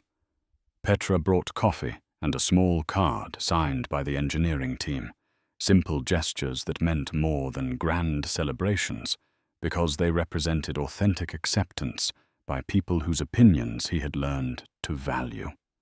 Karol called him into his office mid-morning for a conversation that Thomas expected would be routine, but that proved to be more significant. The company is expanding our environmental services division, recognizing that the Riverside success has created demand for similar approaches on other projects. We need someone to lead that expansion, someone who understands both the technical aspects and the regulatory landscape, someone who can work with clients and consultants and internal teams to deliver innovative solutions. Pavel and I would like you to take on that role, with appropriate title and compensation increase. You would be building something new, shaping how the company approaches environmental challenges going forward, training others in methodologies you helped develop. It is a substantial responsibility, but we believe you are ready for it. The offer was unexpected and substantial, representing a leap in responsibility and authority that went far beyond the contract position he had started with 14 months earlier. Thomas felt the familiar flutter of anxiety about whether he was truly qualified for such expanded scope, but he recognized that this was imposter syndrome rather than legitimate self-assessment, old insecurity that no longer matched his demonstrated capabilities. He had proven repeatedly that he could handle complex challenges, could work effectively with diverse stakeholders, could deliver results that met high standards. The question was not whether he could do the work, but whether he was ready to embrace the leadership opportunity it represented. He accepted the position with gratitude and determination, recognizing that this was both culmination of his journey so far and beginning of a new chapter with different challenges and possibilities. The conversation with Karol continued into practical planning, discussing structure for the new division, identifying initial projects that would benefit from specialized environmental expertise, talking about hiring plans that would build a team capable of handling multiple complex projects simultaneously. They discussed Thomas's vision for how environmental considerations could be integrated earlier in project planning rather than treated as obstacles to be overcome. How innovative technical approaches could serve both economic and ecological goals. How the company could differentiate itself in the market by offering capabilities that competitors lacked. As he left Karol's office and returned to his desk, Thomas reflected on how profoundly his life had changed in just over a year. He had gone from cleaning offices at night to leading a new company division, from incomplete degree to recognized expertise, from financial desperation to comfortable security, from invisible service worker to valued professional contributor. The transformation was dizzying in its scope, but it had not happened through luck or chance. It had happened through knowledge applied at the right moment, through courage to speak when silence would have been safer, through persistence during periods when obstacles seemed insurmountable, through support from people who saw potential and created opportunities for its development. He thought about the night he had overheard Pavel's conversation about the Riverside crisis, the moment when he had stood outside that office door, deciding whether to knock or walk away. That single decision had set in motion everything that followed, had opened a path he could not have imagined when he was pushing his cleaning cart through empty hallways. The decision had been risky, could easily have resulted in dismissal or humiliation rather than opportunity. But risk was the price of transformation. Playing it safe would have preserved his invisible security, but would also have condemned him to permanent stagnation, to a life defined by circumstances rather than choices. Now he had choices, real meaningful choices about what kind of work to pursue and what kind of impact to create, about what values to prioritize and what legacy to build. The freedom to choose was perhaps the greatest gift of all, more valuable than salary or title or professional recognition. It meant he could shape his future rather than simply enduring whatever circumstances imposed on him, could pursue work that aligned with his principles rather than accepting whatever employment necessity demanded. As the day concluded and Thomas prepared to leave the office, he paused at the window overlooking the city, watching the evening light paint the buildings in shades of gold and amber. Somewhere out there were other people like he had been, people with knowledge and capability who were trapped by circumstance, who were working jobs that did not utilize their potential, who were wondering whether their deferred dreams would ever become reality. He could not reach them all, could not create opportunities for everyone who deserved them, but he could shape policies and practices within his sphere of influence that valued capability over credentials, that gave chances to unconventional candidates, that recognized that talent emerged from many paths and that diversity of experience strengthened rather than weakened organizations. That responsibility felt right and worthy, a way of honoring the opportunities he had received by extending similar chances to others, a way of ensuring that the doors that had opened for him would remain open for those who followed. His story was not finished. Many chapters remained to be written.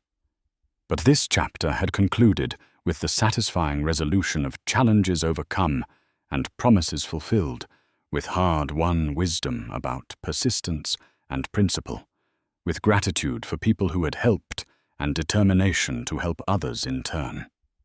He turned from the window and headed home to share dinner with his father, to call his sister and hear about her day, to rest and prepare for tomorrow's work, to live the life he had fought so hard to build and to make the most of every opportunity it offered.